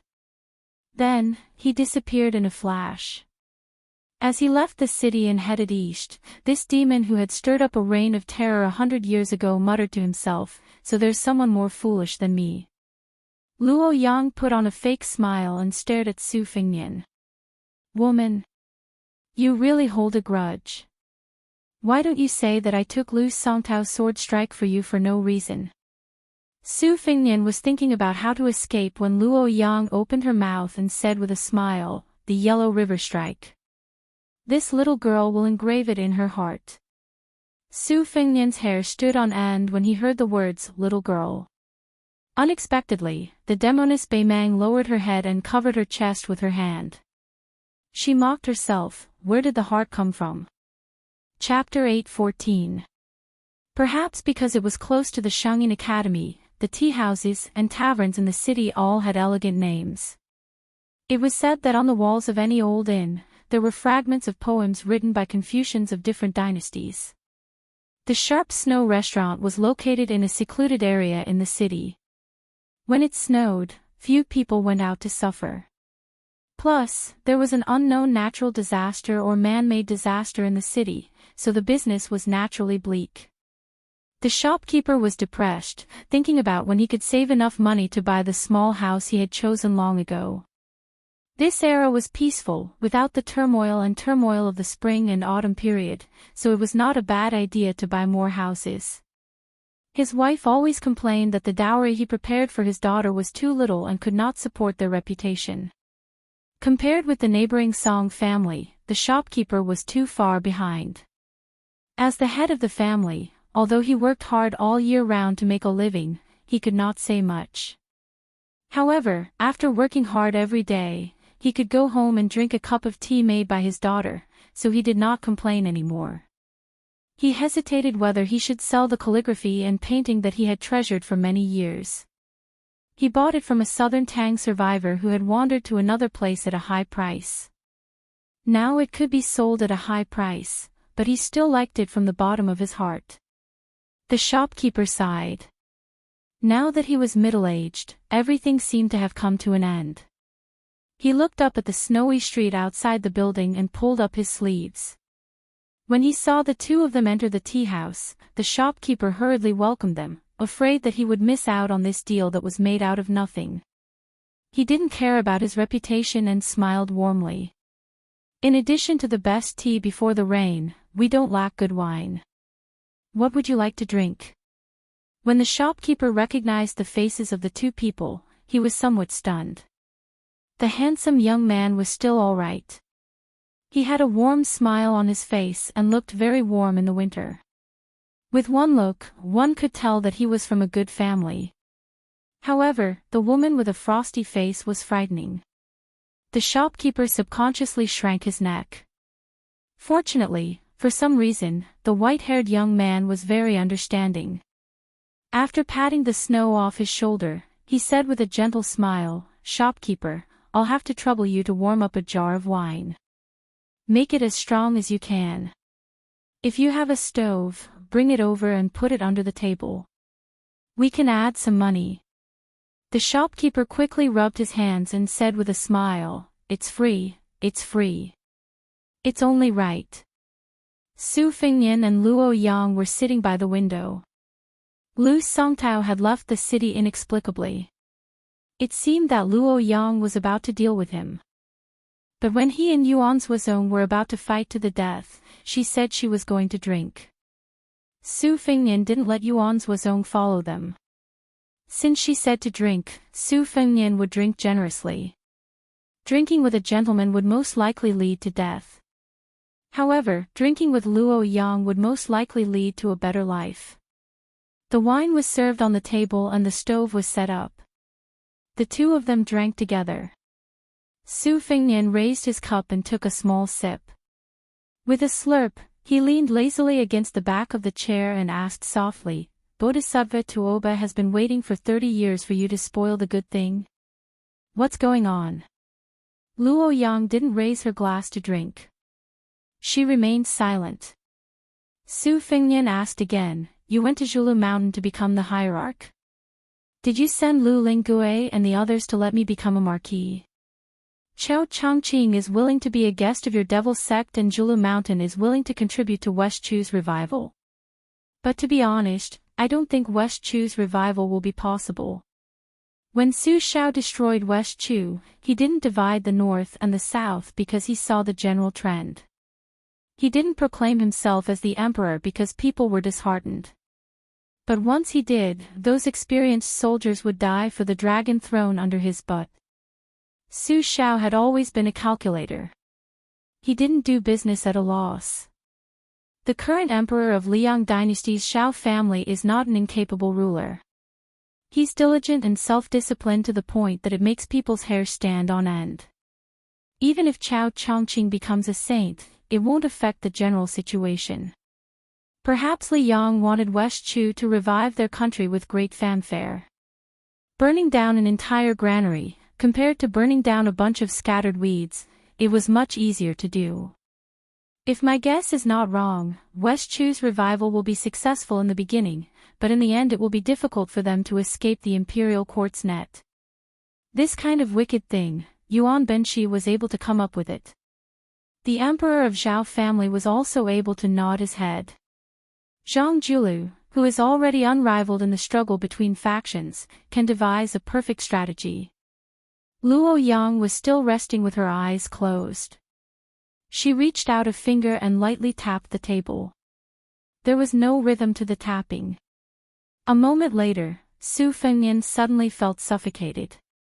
Blood gushed out of his throat. He quickly broke the connection with the spirit of the red robe and gradually regained his clarity. Su Fengnian smiled bitterly. It's very similar to the finger xian of Catman Han Xingxian. You're really good at everything. Luo Yang dipped her finger into the teacup filled with wine. Using Xiaozhuan, she wrote the name Luo Yang on the table. Su Fengnian smiled. I know. After the Qin dynasty unified the world, the capital was changed to Luoyang. Luoyang raised the corner of her mouth. Her face was full of undisguised sarcasm. She asked, "You really know?" Su Fengnian was rendered speechless by this idiotic question.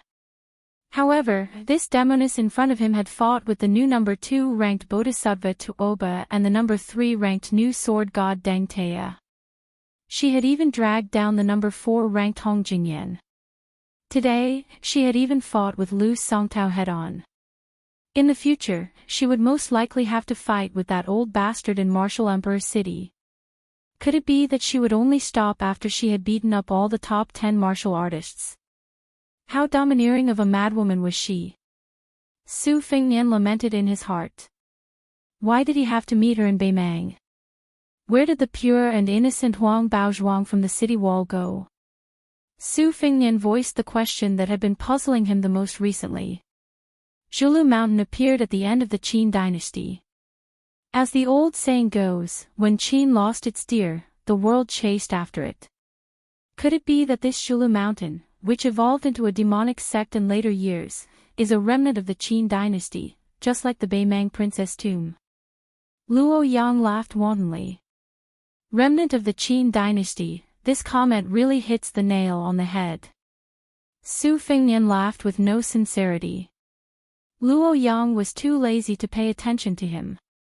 She said, Lu Songtao was not nailed to the Dragon Lake by the Dragon Tiger Mountain using the heavenly power of several generations of ancestors. Instead, he went to Lantua Mountain to shave his hair and become a monk. He hid there for nearly 100 years. He should have let go of the tragedy of the past. Logically speaking, he should have put down the butcher's knife and become a Buddha, occupying a place in the Buddhist kingdom of the West. However, for some reason, he was possessed by the devil. Lantua Mountain, which is known for its strict discipline, let him go. Even Li Xiaoxin, the Buddha of the Central Plains, did not try to stop him. This is even more against common sense. Lu Songtao, who is not a monk or Lantua Mountain scheme, may achieve the same goal through different means. Su Fengnian asked tentatively, You are telling me this because you still want to drag me to Zhulu Mountain? Luo Yang did not admit or deny it. She was speaking in riddles. Su Fengnian was honest with her. As long as you are not in a hurry to kill me. Luo Yang took a sip of wine. Her eyes were playful. You can even kill Han Diaoxi, one of the three great devils of the spring and autumn period. Do you think you can't kill me? If there is a first time, there will be a second time. With your cold temperament, if you don't kill me on the Yellow River, you will not be able to sleep well. Su Fengnian laughed as he poured the wine. I was lucky that the killer cat did not eat the sword of the great ancestor of the sword sect, Sui Siegu. I was the one who was killed by Han Diaoxi. Killing a celestial being like you. I have nothing better to do. As long as you don't settle old scores with me, to be honest, I don't mind going to Zhulu Mountain to be a nominal marquis. But let me say this first. I will not meddle in the restoration of West Chu. I admire Chao Chongqing from the bottom of my heart. But one thing is another. I don't even have a good grasp of the land in Beiliang. I don't have the ambition and ability to fight for the world. Luo Yang showed an impatient expression. She spun the porcelain cup with 2 fingers and sneered. Lu Songtao was right about one thing. The wine was still warm, but the atmosphere could not be any colder. Su Fengnian saw that she did not want to say more. He quietly drank a few cups of wine, paid the waiter and left the tea house of sharp snow. Luo Yang did not stop him. She dipped her hand in the wine and wrote 2 words on the table. Qin. Su. Luo Yang said calmly, so it's all 3 of them. He doesn't know anything, and she knows everything. It was not like this originally. This devil did something that no one would have guessed. She put her chin on the table and closed her eyes. She looked like a tired ordinary woman who could not wait for the person she liked for a long time. Chapter 8:15. There is one more chapter. P.S. A new WeChat public platform has been opened. Go to Sina Weibo and scan the QR code or search Fenghua 1985. There are several book giveaways. It was a windy and snowy night. Su Fengnian stood at the door. There were no pedestrians on the street paved with bluestones. He held his hands and breathed in the air. It was full of the smell of alcohol. Seeing Su Fengnian come out of Jinchua tea house safe and sound, Yuan Zuozong, who was already the commander of Beiliang cavalry, was relieved. They looked at each other and smiled. Su Fengnian and Yuan Zuozong sat in the carriage. They had to leave the city before the gate was closed. This time, they hurried to watch the battle without any worries. Great Ancestor Gu, Huang Shang, and others had secretly rushed to Beiliang under the arrangement of Chu Lushan. It was said that the quarry mountain was almost uprooted from the ground. There were only some unaffiliated artists left. These people were lucky to occupy the place. As for the departure of Su Zhan, Zhou Qinghu and others, Su Fengnian did not care. But the young man, Li Huai, was said to insist on going north with Huang Shang to see the scenery of the frontier fortress. He did not travel far because his parents were dead. Since his parents were not in this world, this young man would not have to worry about his family. Therefore, Su Fengnian did not stop him. In the carriage, Yuan Zuozong wanted to say something but stopped on second thought. Su Fengnian didn't regard him as an outsider and told him the general situation. Yuan Zuozong was amazed after hearing it. He didn't expect Lu Songtao's identity to be so shocking. Not only was he the former hierarch of the devil cult, but he was also an eminent monk who should have reached the Buddha realm on Mount Lontua. Lu Songtao vividly proved that the devil Buddha could be created and destroyed with a single thought. However, what surprised Yuan Zuozong more was that White Luo Yang, the first devil of Beimang, came to Liangjiang Lake to be the 10th hierarch of Mount Zhulu. The result was a battle of 90. It was really unpredictable. Su Fengnian lifted the curtain and looked at the tea house in the distance in the wind and snow. He smiled bitterly and said, "Why do you get stabbed in the heart every day? If it were anyone else, how could they sit down and drink with others? They would have long hidden away to recuperate from the pain. Only you are worthy of the name Luo Yang. Su Fengnian repeated the two words Luo Yang, and murmured, when the Qin dynasty was at its peak, that man who was hailed as the greatest emperor of all time ignored all criticism and insisted on changing the name of the capital to Luo Yang. Later generations all said that this was against the natural order, and this was the foreshadowing of the destruction of the Qin dynasty for 3 generations. Afterwards, for a woman whose name was not recorded in the annals of history, he lit 1,800 fire beacons, causing him to be viewed as extremely muddle-headed. No one knew what kind of beauty could make Great Qin's emperor do such a thing. One woman accompanied him to conquer the world, and the other woman buried the world. If I were born 800 years ago, I would really like to ask that Emperor Qin face to face which one he loved more, his new lover and his old lover. Yuan Suozong laughed and did not answer. Yuan Baixiong, who was as famous as Lu Xingxiang in the spring and autumn period, had never had any woman whom he loved. It seemed that he had never been troubled by love. Outside the window, a falcon flew towards the curtain.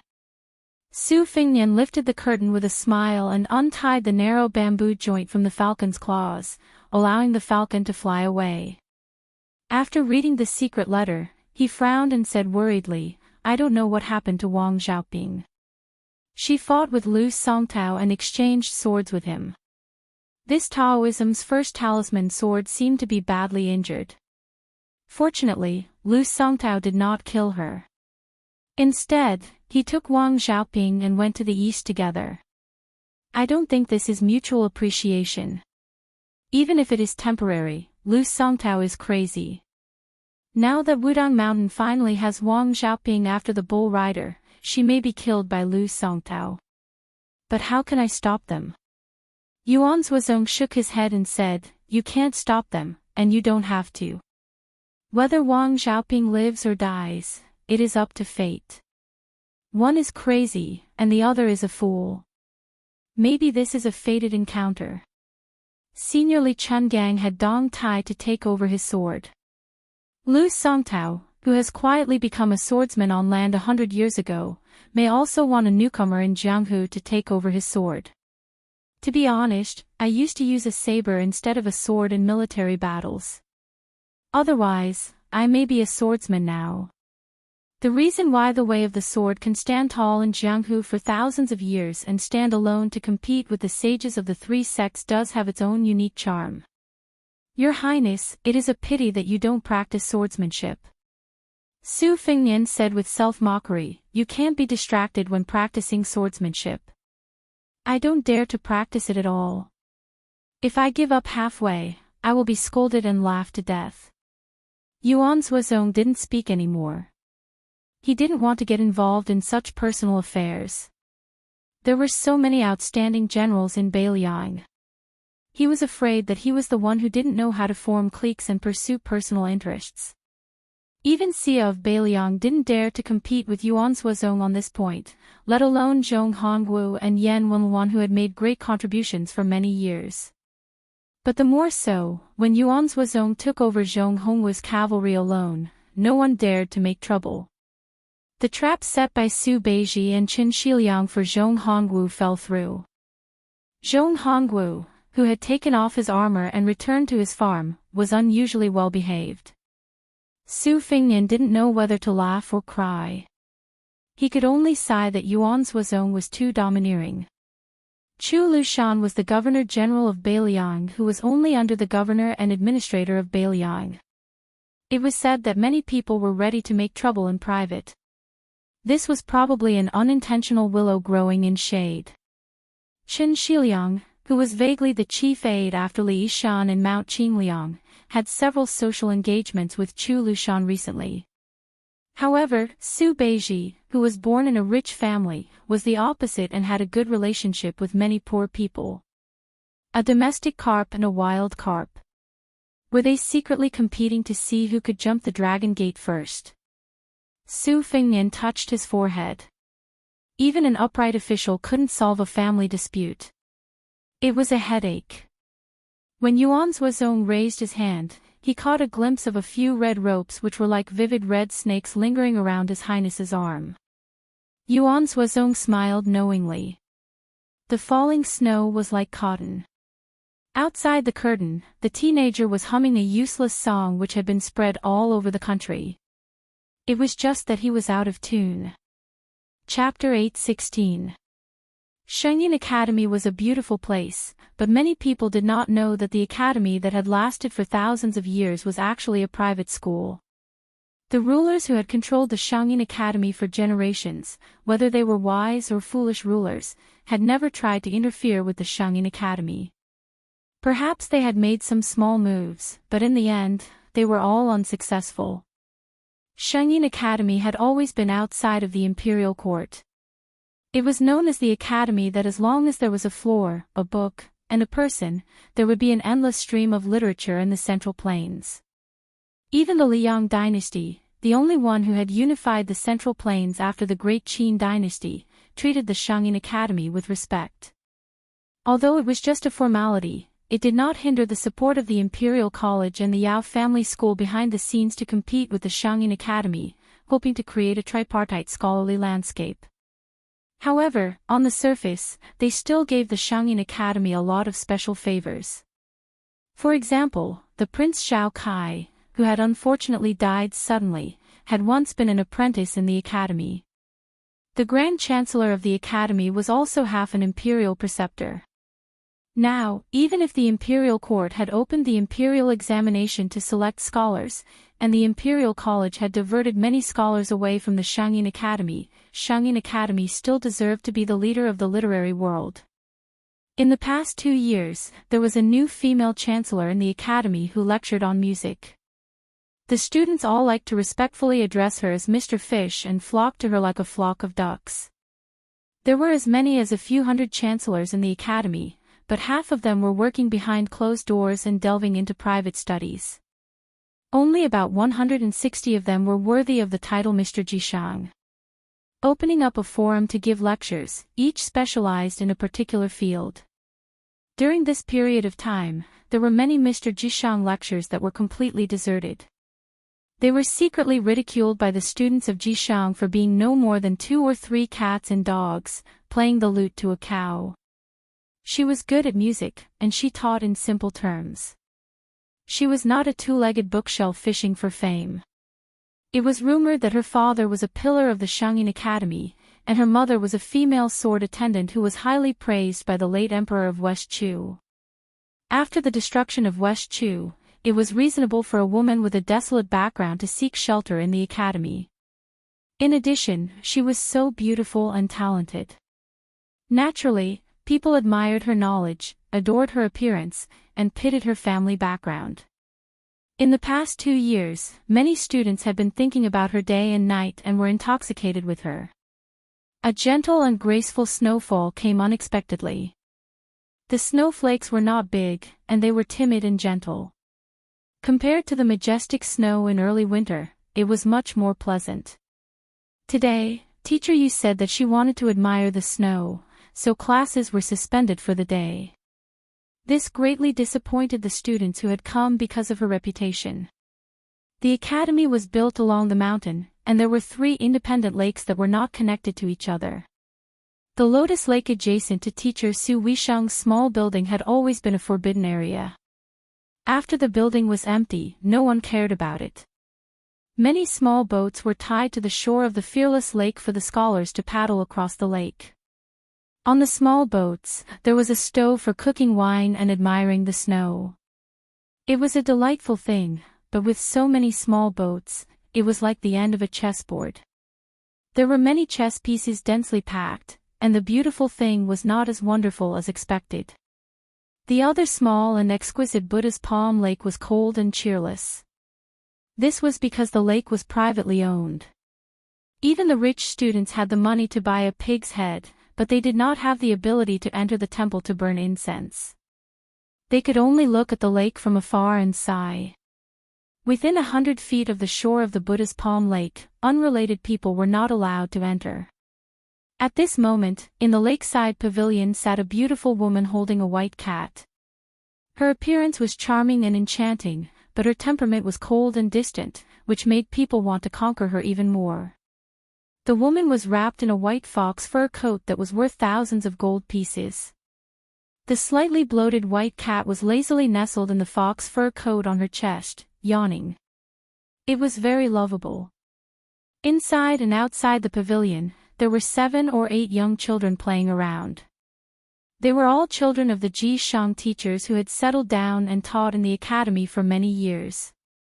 The owner of the Buddha's Palm Lake was lenient towards these naive children and never refused them to play by the lake. There were many speculations about this mysterious owner of the Buddha's Palm Lake.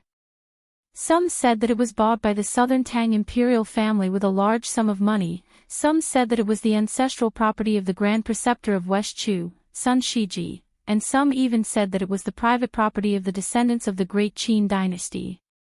There were many different opinions. As for why the Buddha's Palm Lake was named so strangely, there were also many interesting theories. The woman in the white fox fur coat who was holding the cat looked cold and suddenly smiled sweetly. She saw a little girl with goat horns who seemed to have been hit in the face by a boy who had a strong hand during a snowball fight.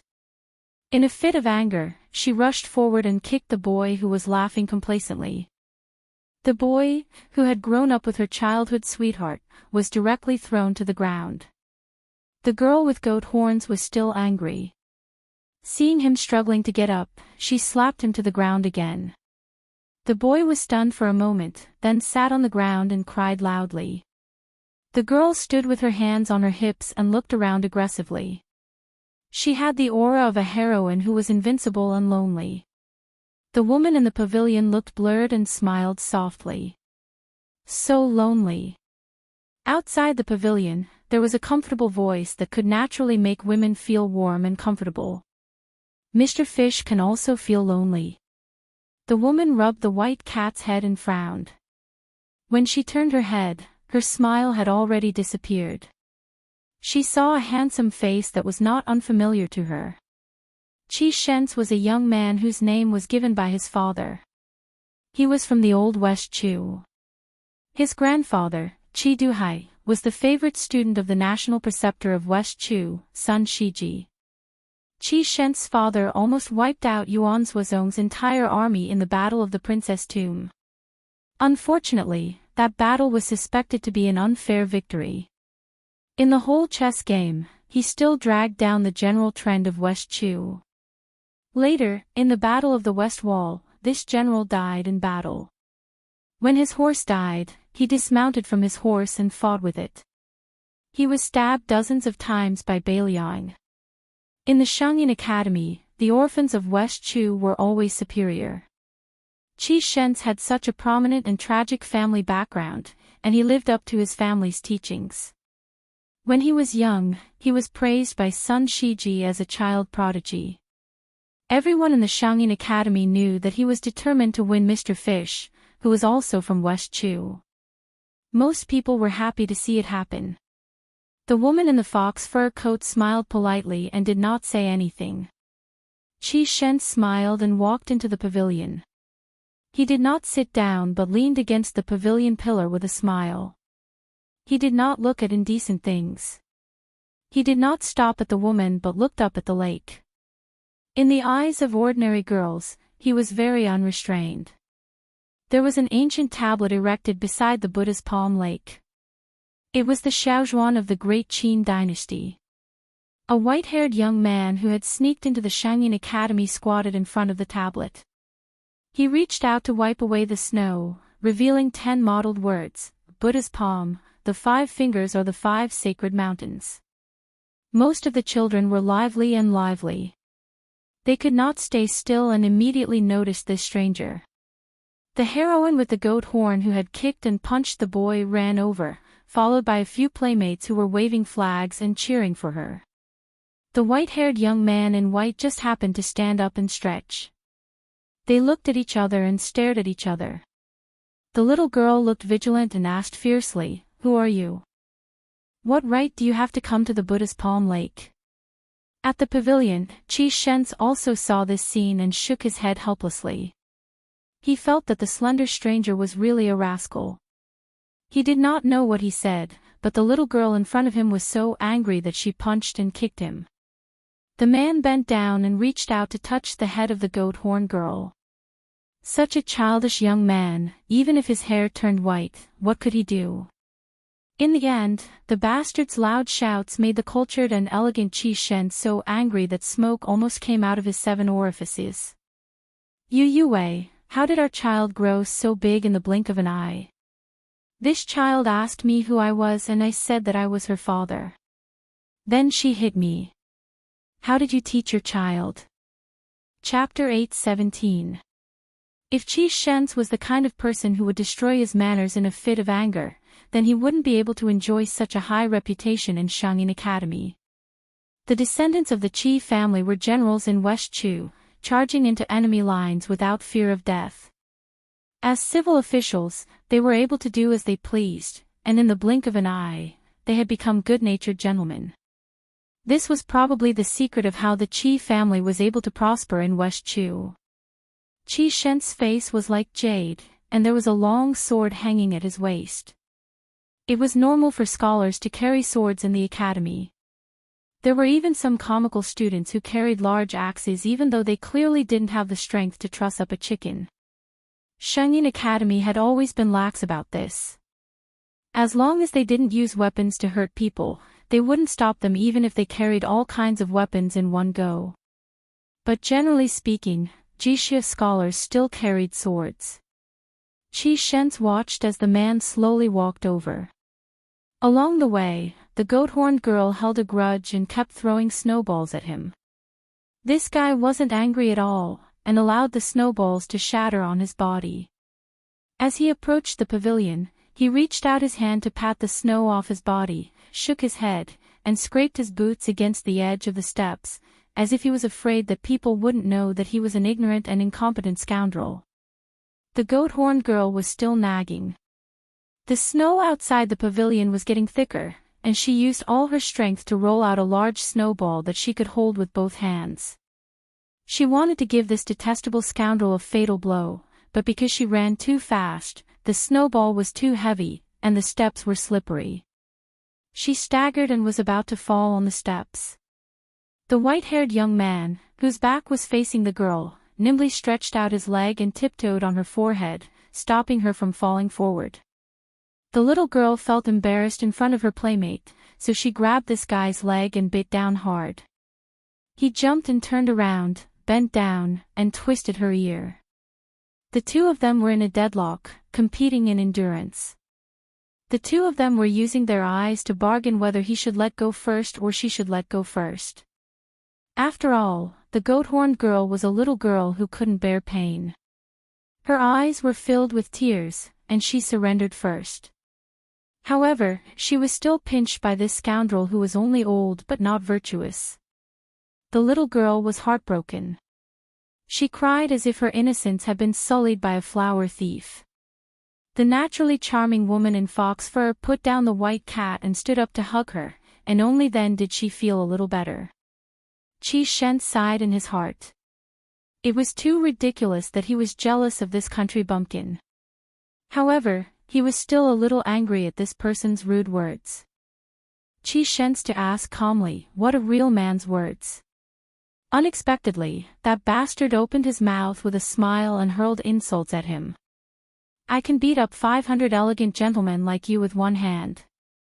Don't you think I'm a man? Although the goat-horned lass in Yuyoi's arms treated this guy as her greatest enemy today, she didn't have a good impression of Qi Shen, who looked like a dog. Shuang was the father and mother of Sir Ji Shang, so she often criticized him in private. She couldn't stand him blindly worshipping the ancients and pretending to be noble and virtuous. Under this influence, the little girl thought of Qi Shen as a sissy. When she heard that the stranger made Qi Shen suffer, she immediately laughed out loud and secretly gave him a thumbs up. It went without saying that they were enemies, but if you really dared to teach this Qi guy a lesson, this heroine would definitely clap her hands and cheer for you. Qi Shen smiled freely. When an ordinary man gets angry, it'll only cause blood to splatter on the spot. This kind of quick revenge is of no help to the affairs of the country or the world. That person still used the vulgar words of a scoundrel. We're the only two men in the pavilion. This old man can break your 3 legs with one slap. How can you talk about strategizing thousands of li away? The goat-horned lass looked up and asked softly, Big sister I've heard of a 3-legged toad. How come there's a 3-legged man? Yue rubbed her little head and shook her head without saying anything. Qi Shen's finger secretly stroked the hilt of his sword. He smiled warmly and said, This young master can really beat 500 Qi Shens with one hand. That person's expression turned serious. He asked in a low voice, You're Qi Shens. Qi Shens, who didn't look at Yue, smirked. He finally showed the innate arrogance of a prince of a wealthy clan. In front of outsiders, he had to maintain the demeanor of a gentleman taught by a saint. In front of this idiot, he might continue to provoke him if he only showed respect and humility. Qi Shens had always been good at finding the right remedy for a problem. He knew that this kind of half-baked scion with shaky foundations would be arrogant just because they had a little money and power. They only knew how to bully the weak and fear the strong. They wouldn't remember if they didn't suffer the pain.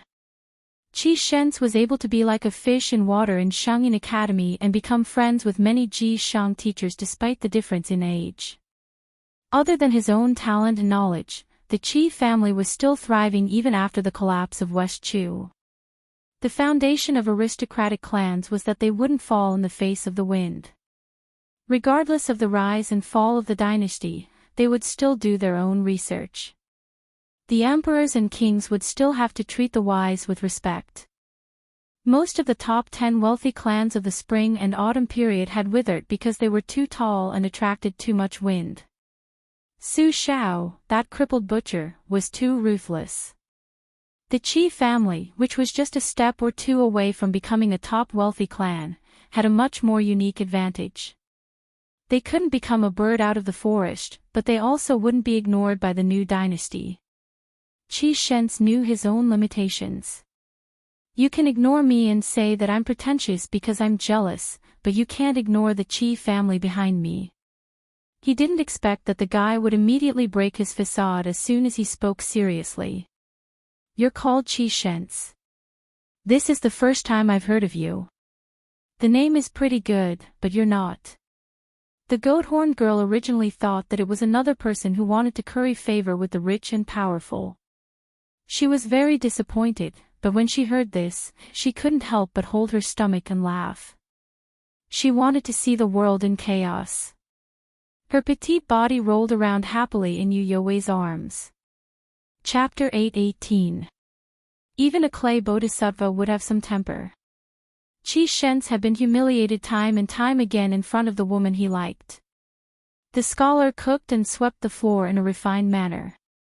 He flicked the sword with his finger and sneered, It doesn't matter if you've heard of Qi Shens or not.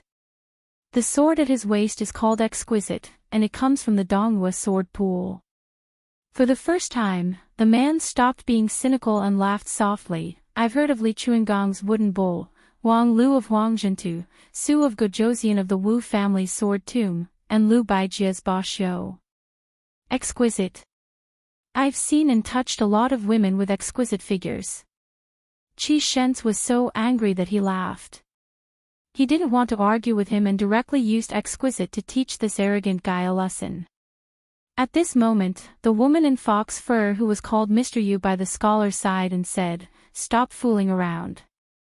When Qi Shens was confused, Yue, who had always been indifferent to him, said softly, Master Qi, I advise you not to use your sword. Otherwise, you'll embarrass yourself. This time, it was the condescending Qi Shens' turn to be on guard. With his family background, observing people was just a beginner's skill. He had already practiced it to the point of perfection. Although Mr. Yu knew that Qi Shens' swordsmanship was undoubtedly the best among the younger generation of Shangyin Academy, she still used the words, embarrass yourself. It was like a hammer hitting a bell, making Qi Shens dizzy. Most of his competitive spirit dissipated. The most important thing now was to find a way out of the pavilion. A way out of the world was 100 times harder to find than a real pavilion. Fortunately, the white-haired young man smiled and said, "You and your sword are not good, but you have good taste. However, I advise you to stay away from Yue in the future. I won't argue with the Qi family." After saying this person brushed past them. With 2 fingers, he picked up the Wu Meinyang that was even more famous than the Linglong sword in Shangyin Academy and mischievously threw it out of the pavilion. The white cat rolled on the white snow. This scene stunned everyone who saw it. However, Yue, who was extremely fond of her beloved white cat, only glared resentfully and did not reprimand him. Qi Shens had no choice but to find a way out for himself. He said indifferently, "Since young master doesn't even care about the Qi family, then I'll wait and see." The goat-horned girl stared blankly at this unruly lecher. Then, she sat down beside Sister Fish and smiled at her. "This heroine with fierce fists and peerless legs, please allow me to speak with your sister. Is that all right?" The little girl tilted her head and thought for a moment. Then, she left Yue's warm embrace and waved her small hand vigorously. Like a general commanding his troops, she skipped away from the pavilion. Permission granted. After leaving the pavilion, a bunch of small heads huddled together and whispered. Even the child who was kicked by the little heroine did not hold a grudge. He ran over and squatted together. Seeing that she was angry, he pretended to be stupid and laughed. The goat-horned girl snorted coldly with a fierce look. She turned her head and the corner of her mouth curled up into a slight smile. A little girl who saw Qi Shens as someone who would marry no one else but him when she grew up timidly spoke up for him. "Who is that guy? How can he be so rude? Young Master Qi must be unwilling to lower himself to his level. Otherwise, with young Master Qi's swordsmanship, he would have fallen into the Buddha's palm lake in one strike."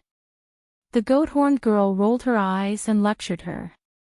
"Didn't you hear Sister Fish say that Qi Shens was asking for humiliation? You little love-struck fool, I told you that Qi Shens was an embroidered pillow. Why do you like him? His poems are just playthings promoted by his scoundrel friends. Even Master Su by the Lotus Lake commented that they were worthless." The little girl was angry, but she did not dare to refute. The goat-horned girl, who seemed to be very experienced in the ways of the world, clicked her tongue and said, "Although that white-haired man has a great enmity with me and will be beaten up by me sooner or later, I'm still very convinced right now. He said that he wouldn't be calculative with the Qi family, but not with Qi Shens. Listen, how manly." A silly little chubby boy was puzzled. "Aren't they all the same? Your father is too knowledgeable. How did he give birth to such a greedy goose like you who only knows how to steal food all day long?" The old and experienced goat-horned girl punched him. The little chubby boy sat down in the snow. His eyes were moist. He wanted to cry but did not dare to. After a long while, the little chubby boy said in a sobbing voice, "I also wrote a poem this year. In the ancient Shangyin Academy, if these children of great scholars and writers could not write a few poems before the age of 10, they would be laughed at." The goat-horned girl curled her lips and said, "You don't know shit. How can that be called a poem?" The little chubby boy wiped his tears and ran home to complain to his parents. The goat-horned girl sneered. Look, he's the same as that Qi Shens. He can't win in a quarrel or a fight, so he likes to ask his elders for help." The other children looked at each other, speechless. In the pavilion, Yue looked at him and did not say anything. They met again after parting at the Spring God Lake. Su Fingnian took out a piece of paper from his sleeve. His first sentence was extremely unpleasant. He handed it to Master Yu, who was a teacher at the Shangyin Academy. "There's an old scholar called Lu Wenbao in the Shangyin Academy. He gave me some names. See if there are any familiar names. I don't really trust Lu Wenbao's comments. If there are any, tell me."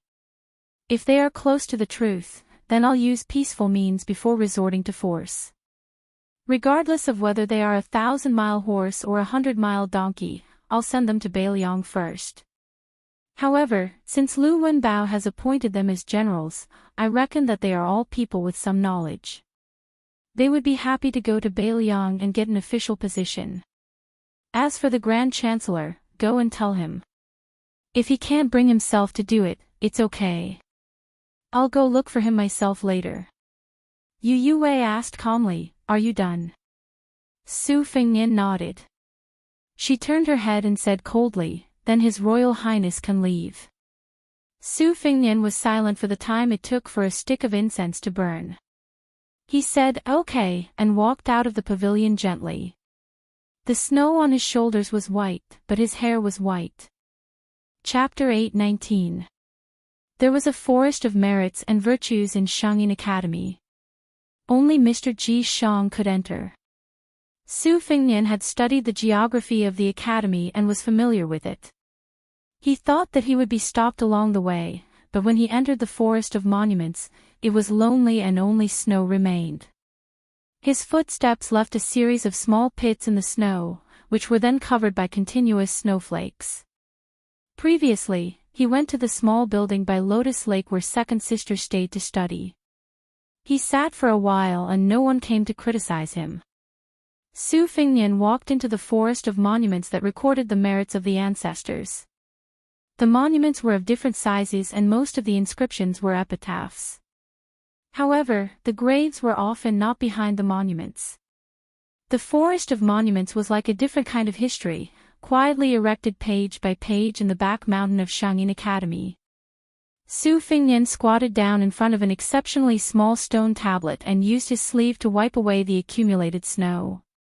The epitaph on the tablet had the charm of the great Qin dynasty.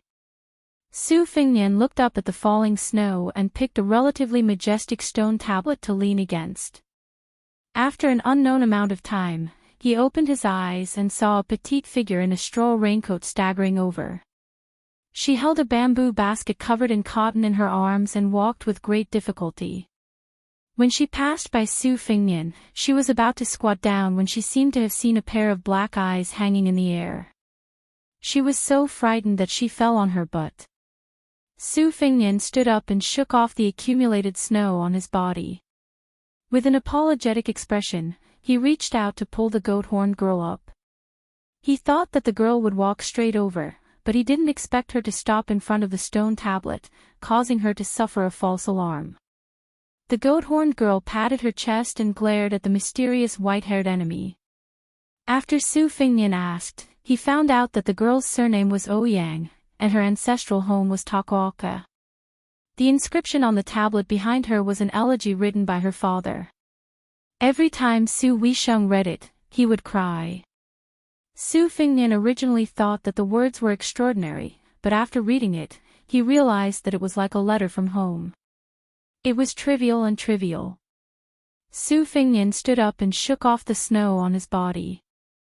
With an apologetic expression, he reached out to pull the goat-horned girl up.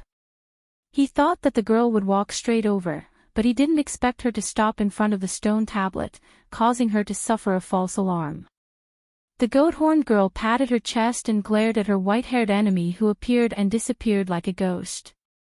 After Su Fengnian asked, he found out that the girl's surname was Ouyang, and her ancestral home was Takuoka. The inscription on the tablet behind her was an elegy written by her father. Every time Su Weisheng read it, he would cry. Su Fengnian thought that the words were extraordinary, but after reading it, he realized that it was like a letter from home. Now that he was 20 years old, he encountered an unforeseen event. Now that he was helping the little girl wipe away the snow, he turned back to read the elegy. He actually pursed his lips, not daring to let the little girl see his face. She was still in her innocent years. When her ancestors passed away, she was not yet born, so naturally she did not feel too much pain. Growing up in the school, she was carefree. After she put down the basket, she started to mutter to herself. Su Fengnian then realized that today was her grandfather's death anniversary. This place was indeed a tomb. However, her parents had left for a long journey and had asked her to visit the tomb today. Unfortunately, an unexpected snowfall caused the little girl to suffer greatly. Along the way, she had cursed God countless times. It was not easy for the little girl to find someone who could talk. She spoke softly to the tombstone. Mr. Su, whom I admire the most, once said that my father's elegy was written from the bottom of his heart. Not a single word was deliberately added to the tomb. It was the best elegy. I don't really understand these things. I only feel that my father's elegy was simple and tranquil, just like when he was teaching. He could not speak of great principles. After so many years in the school, he did not teach many good students. If it were not for Master Su's good words for him, the family would not have been able to eat for a few years. The box that my mother used to store her dowry was getting emptier.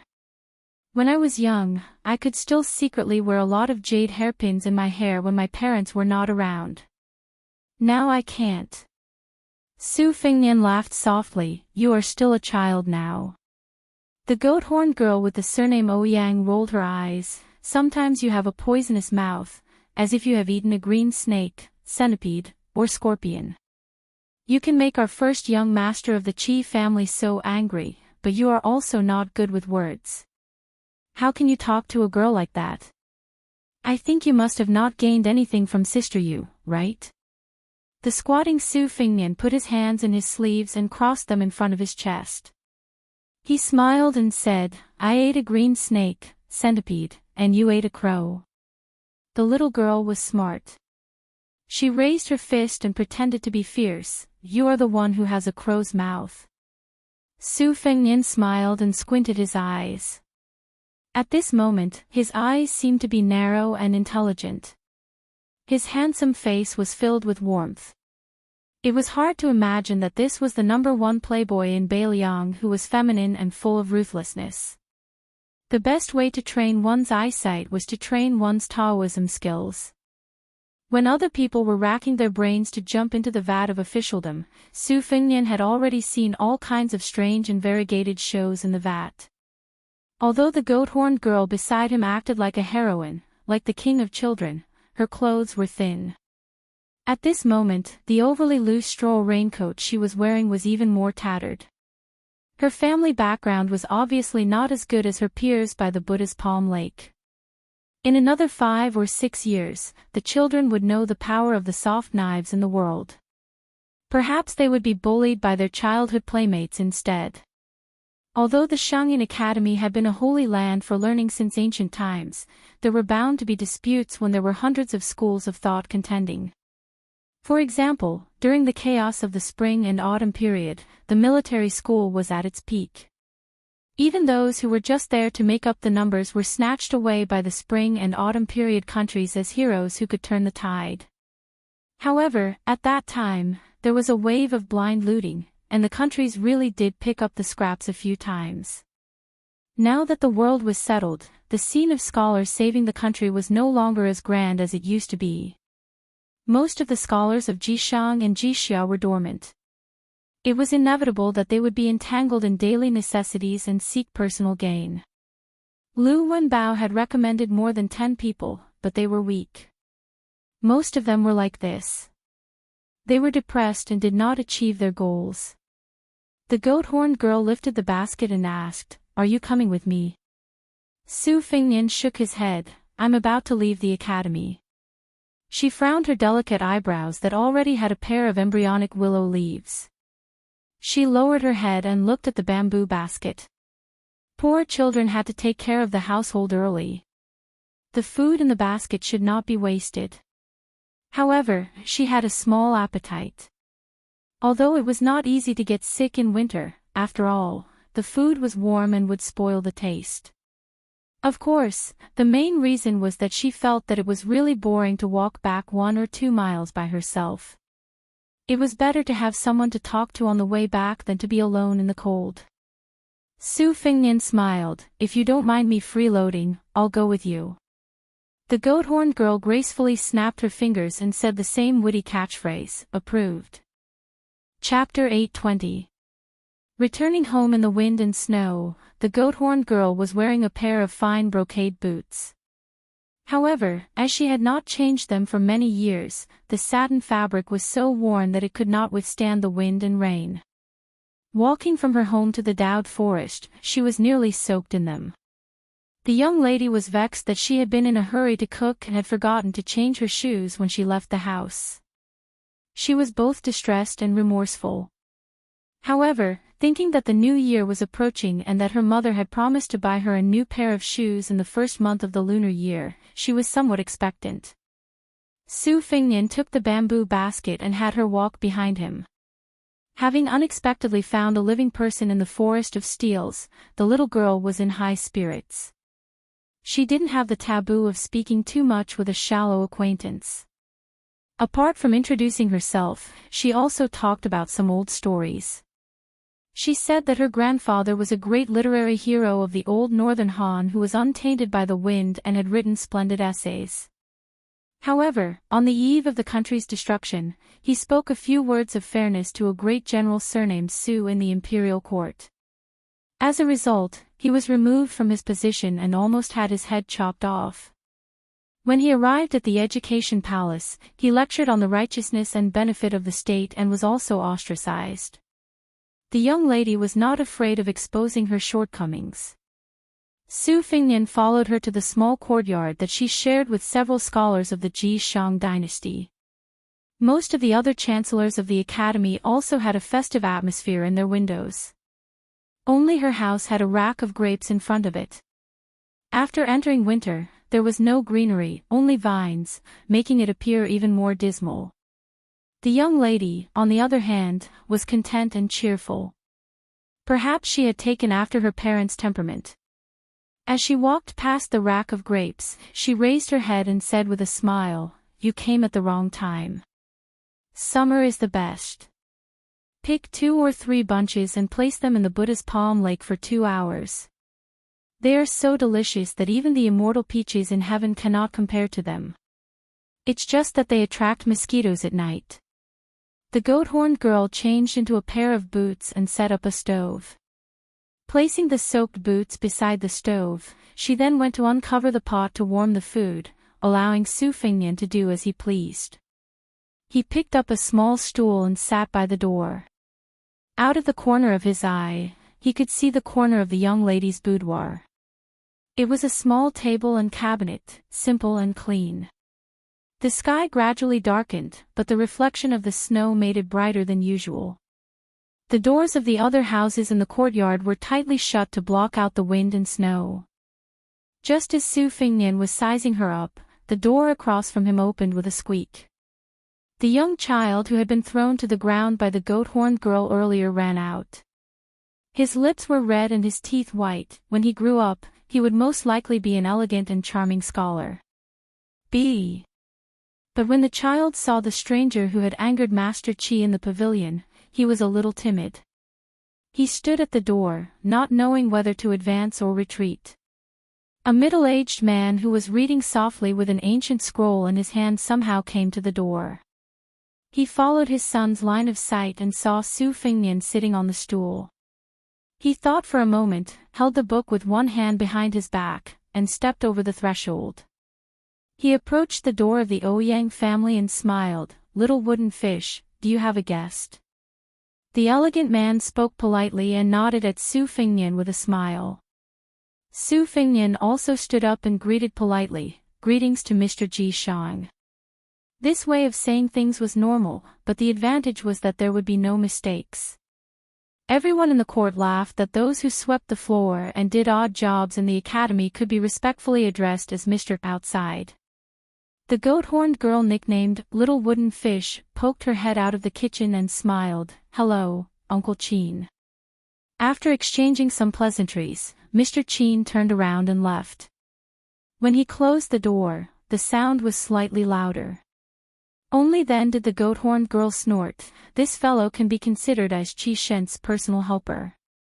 Every now and then, he would exchange poems. He has some knowledge, but he doesn't have any strength of character. These years, he has earned quite a bit of money. Every now and then, he would come to my house and say that he wants to move away. He says that it's better to be close to a neighbor, but every time he talks, he would say that he lives in a private residence not far from Grand Chancellor Wang. He's just showing off his family's wealth to my parents. Su Fengnian took the bowl of rice and chewed slowly. He raised his head and smiled at his little daughter who was eating while standing. You have to see others doing well. The little girl rolled her eyes. You're the only one with a lot of principles. Su Fengnian suddenly changed the topic and said with a naughty smile, but when it comes to poems, other than giving them to friends, the people who do most of it are scholars and famous prostitutes in brothels. I don't know who is the prostitute between you, Uncle Qin, and first young master of Qi. The goat-horned girl blushed when she heard that, but her eyes were filled with heartfelt joy. She smiled and said, "You're so mean." After eating, the little girl patted her round tummy and burped in an unladylike manner. Su Fengnian took the bowl and chopsticks and was about to go to the kitchen when the goat-horned girl had a shocked expression as though she had seen an immortal or a ghost. Su Fengnian, who was holding the bowl and chopsticks with both hands, said with a smile, "Only a gentleman stays away from the kitchen. Do you think I look like one?" The little girl said with a pained expression, "Sister, you has really met the wrong person to meet you." Su Fengnian smiled and said, "Yes." After slowly washing the bowl and chopsticks, Su Fengnian used his sleeve as a rag to dry his hands. The little girl sat by the stove and held her cheeks in a daze. Su Fengnian was still sitting on the small stool. The little girl glanced at the dense snow outside the door and sighed helplessly. "If it wasn't snowing, I would be able to count the stars at night. I can count to more than 1,000, isn't that amazing?" Su Fengnian smiled and nodded, "Amazing." The goat-horned girl curled her lips and said, "You're not sincere." Su Fengnian followed her and looked outside the door in silence. After a long time, he said softly, "When I was young, I heard the adults say that the starry sky at night is a big lantern full of fireflies." The little girl laughed and said, "When I see fireflies in summer, I kill them one by one." Su Fengnian glanced at the goat-horned girl who was laughing evilly. "Whoever marries you in the future will be unlucky." The little girl held her cheeks and said sadly, "That's right." At dusk, a thin old man slowly walked into the courtyard. He was wearing a green robe and hemp shoes, and there was a suet jade pendant hanging from his waist. There were thousands of people in the school. The goat-horned girl believed that she had a photographic memory, but she still didn't recognize this old man. Su Fengnian, however, knew him. He was a terrible chess player who thought that he was the top national chess player. Back then, at the top of Mount Qingliang, he was evenly matched with Su Xiao. He was good at reversing his moves, and Su Fengnian had a headache watching the game. However, this old man was his second sister's master, and he deserved to be called the #1 person in the world who was good at chess. Under the side eye of the goat-horned girl, the old man casually sat down and asked shamelessly, "Little girl, do you still have food?" Although the little girl was shrewish, her upbringing was very good and strict. She stood up and smiled, "Sir, my family has food." Su Fengnian reached out and secretly took the jade pendant from the waist of the old man who had almost become the Grand Chancellor of the Shangyin Academy. He handed it to the little girl and said, "These are worthless scraps of white jade. Just take it as the payment for our meal." The old man's expression was normal.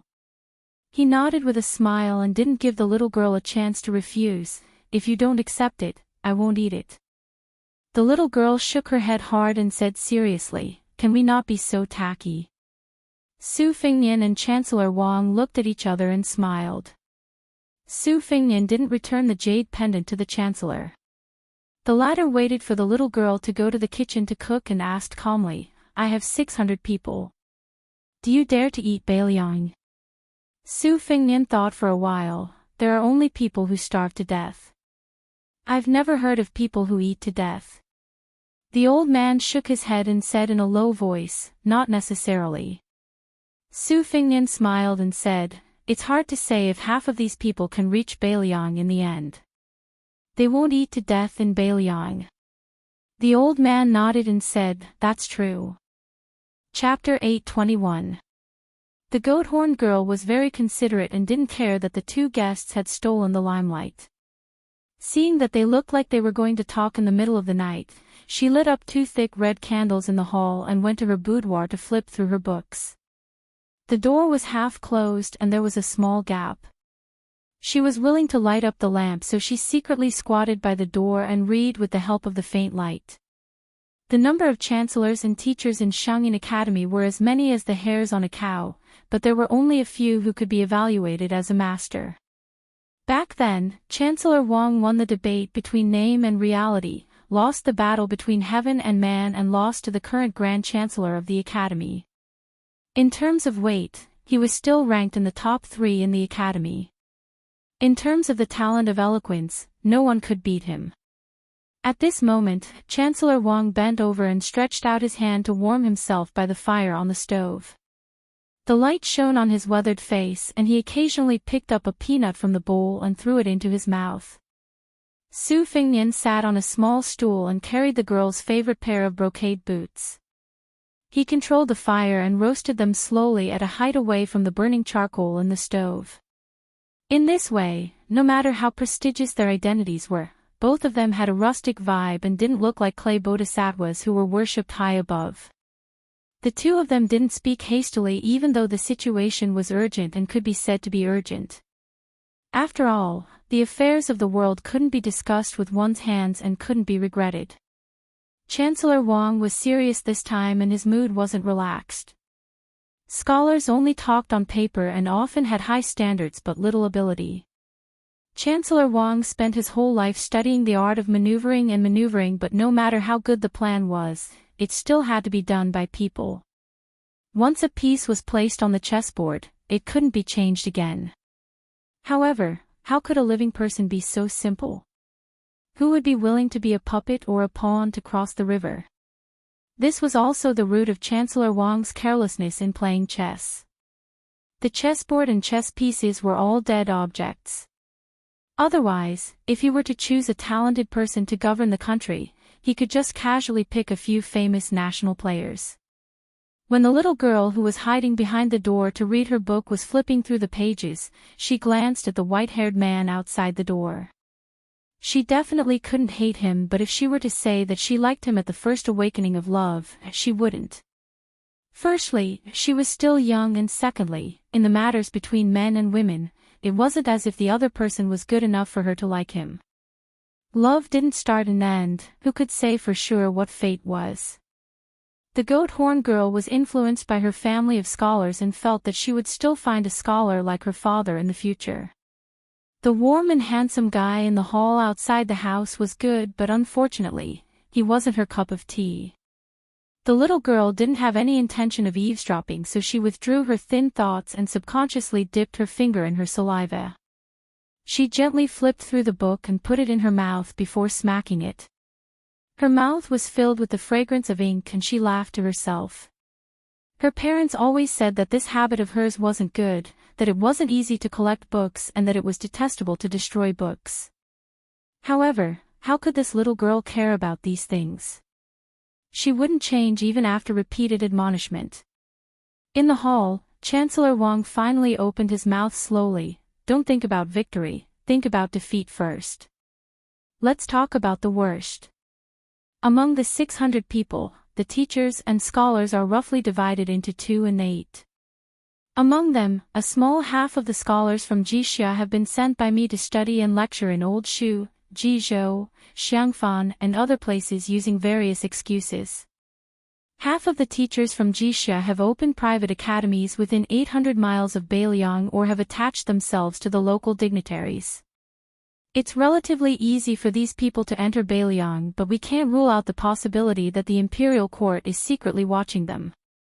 Once there's any movement, the imperial court will kill them and eliminate them. If these people are like this, don't even talk about those who are studying in the palace. The relationship between the Su and Zhao families has been exhausted. With such a large-scale migration, not to mention the difficulties of the prefectures and counties along the way, even Zhuge might be mobilized. This bunch of teachers and scholars who are not much better than delicate girls can't withstand a few trampling of iron hooves. To put it bluntly, a slightly elite Liang soldier can pick out a stick of candied haw with a thrust of his spear. Your Highness said that less than half of them have arrived in Beiliang.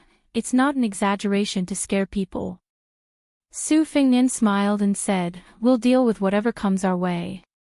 The Liang cavalry and Zhuge, who are experts in assassination, are used to eating meat, but are our Beiliang secret agents vegetarians?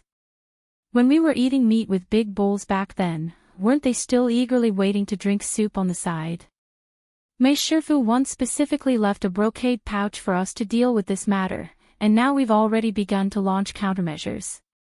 The geographical advantage is in Liang, but the weather, people, and peace are two different things. Although we can't say that it's all in Beiliang, it's still a bit better than the difficult situation of the past few years. First of all, when Beiliang dispatched troops to raid several towns on the border of Beimang, Second Sister even led troops to kill all the way to the capital of the southern dynasties, making Beimang exhausted from dealing with them. Then there was the devil Luo Yang who spent a year brazenly going south last year, luring and killing countless iron cavalry and elite troops. Beiliang raised a large number of Jianghu dogs. In the past, they were used to guard against the infiltration of Beimang's Jianghu forces to the south, for fear that this group of desperados would not kill the heavily guarded powerful officials and meritorious deeds. They specifically selected the soft persimmons who were only at the threshold of the ranked class to assassinate them. Now, they could be transferred to Liang's borders. If Beimang dared to loot a burning house and tried to form a tacit understanding with the Zhao family, then they would let Su Shao fight again.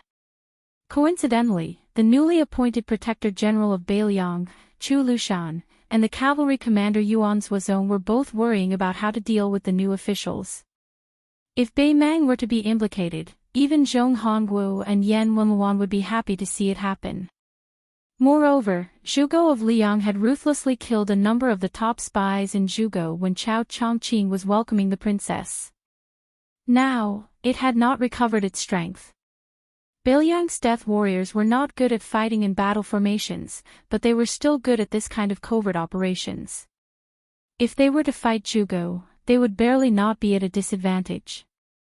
Also, those elite death warriors who spent too much energy and effort to protect me can also be sent to coordinate with the military spies that Beiliang has long since established. Don't forget, the Beiliang cavalry is the best in the world mainly because of the scouts. If the Zhao family and the imperial court fall out with each other and do not hesitate to send more than 1,000 soldiers, then they can't blame them for kicking an iron plate. The old man sighed. When the time comes, this chessboard will be a scene of intersecting fangs. The old man withdrew his hands that were burned by the stove fire and rubbed his thin cheeks. Maybe there will be blood everywhere. Chapter 822. Su Fengnian said calmly, "You can't ask for a horse carriage but not feed the horse. There's no such good thing in the world. My Su family doesn't rebel or usurp the throne. We guard the northwest gate for your Zhao family. Ordinary people raise a dog to guard their house and still know how to give food. Zhao family, on the other hand, thinks all day long about this dog whose only weakness is that it doesn't know how to wag its tail and beg for mercy. They quickly starve its fur and bones and then find a good time to stew a pot of dog meat and eat to their heart's content. Even a cornered dog knows how to jump over a wall, let alone the Beiliang cavalry that rolled out of blood." Su Fengnian suddenly smiled and put down the girl's old boots that he had already roasted. He used an iron tongs to poke at the charcoal fire. However, if I were the son of Zhao or the crown prince, would also be on tenterhooks towards the Su family. How can I allow others to snore beside my bed? It's just that understanding is one thing, but if you want me to accept it, it's absolutely impossible. The old man smiled knowingly and no longer called Su Fengnian Your Highness. He became more intimate. You brat, your words are quite reasonable, but your actions are skewed. Su Fengnian smiled bitterly. It's not easy to be the head of the household. Children who make noise get candy. If you don't make a scene and roll around a few times, how can other people take you seriously? Chancellor Wang chuckled, then how can it be even better? Su Fengnian followed suit and his eyebrows became more relaxed. He laughed heartily. Speaking of this makes me feel better. Unexpectedly, the old man shook his head. I have to pour cold water on you first. Let's assume that more than half of the 600 people will make it to Beiliang alive. Have you ever thought about what will happen when there are too many monks and too little porridge? All the scholars in the world are watching how Beiliang will settle these people down. Beiliang's land is narrow and barren. Although there are many official hats, they can't be given away casually. If you give away too many, the official hats won't be worth anything. After you've settled down, no one will be willing to continue working hard for you. Besides, the local forces in Beiliang had their roots intertwined, and most of them were military families that emerged from the Spring and Autumn War. When a dispute arose, who would they side with? Blindly favoring someone was destined to be inhumane. Those who were favored grew more and more greedy, while those who were neglected grew jealous and resentful. The most difficult part about this was that it wasn't just the bloodstained military affairs that were annoying, it was also the trivial family affairs that were disgusting. I know that after you took over Qinjibao, you began to deliberately change the image of a foppish young master in Beiliang. Especially that group of veteran soldiers who have been through hundreds of battles changed their opinion of you. It was not easy. Aren't you afraid that this time, when you set up your own school and enter Beiliang, your efforts will be in vain? Scolding you for being an embroidered pillow who squanders money. Su Fengnian smiled and said, as a married woman, the happiest thing in life is not only being able to see eye to eye with your husband, but also two things that are extremely important. The father-in-law is impartial, and the mother-in-law is considerate. Beiliang is thirsty for talented people, but there are many fine horses, but there aren't many Bo Lu. Without the hundreds of people from Shangyin School, didn't the Su family gain a firm foothold in Beiliang? Didn't they beat Beimang until Beimang couldn't raise its head? As for the local tyrants of Beiliang, there are many things that Su Shao can't do. I don't mind being the bad guy at all. You have a good relationship with Su Shao, and you rely on this relationship to take advantage of the common people in Beiliang. But you don't have that kind of relationship with me, Su Fengnian. Su Fengnian didn't rely on them to get to where he is today. I'm not biased towards anyone. I'm just trying to reason with the local tyrant and the river dragon. Outside of Northern Liang, I might not be able to reason with you. But in Northern Liang, if you don't reason with me, I'll make sure you suffer the consequences of your actions. If you're a local tyrant, then you can rely on your military exploits to become rich field shuang or control the military affairs of various provinces and counties. It doesn't matter, these are all things you deserve. However, your table manners are too bad, and you've damaged the foundation of the Su family's wall. A hole here and a hammer there dug dog holes, causing a perfectly sturdy wall to leak air from all sides. Don't blame me for using your corpses to fill the holes. If you are a local tyrant, as long as you don't pretend to be virtuous and do things honestly, you will have an official's hat, gold and silver, and you won't lack women.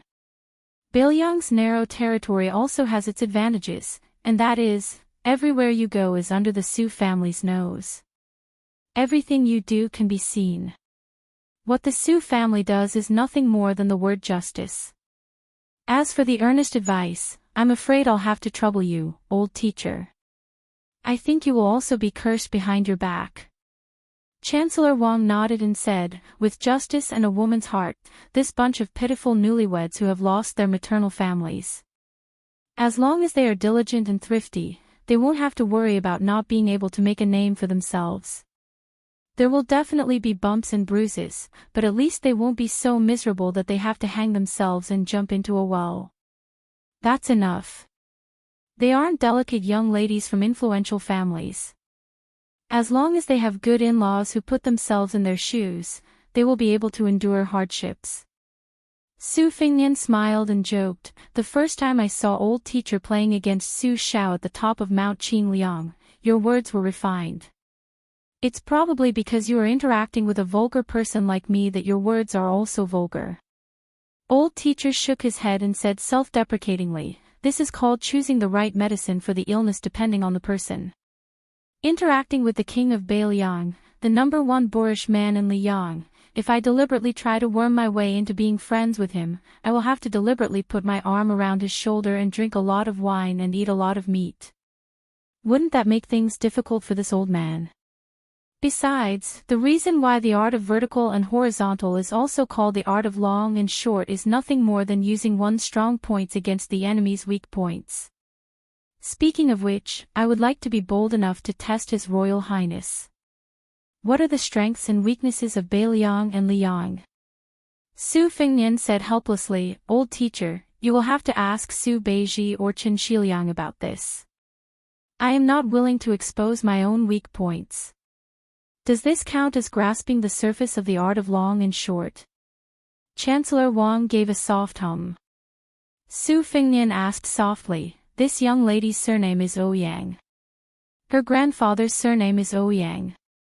He is from Takaoka. Has old teacher heard of him?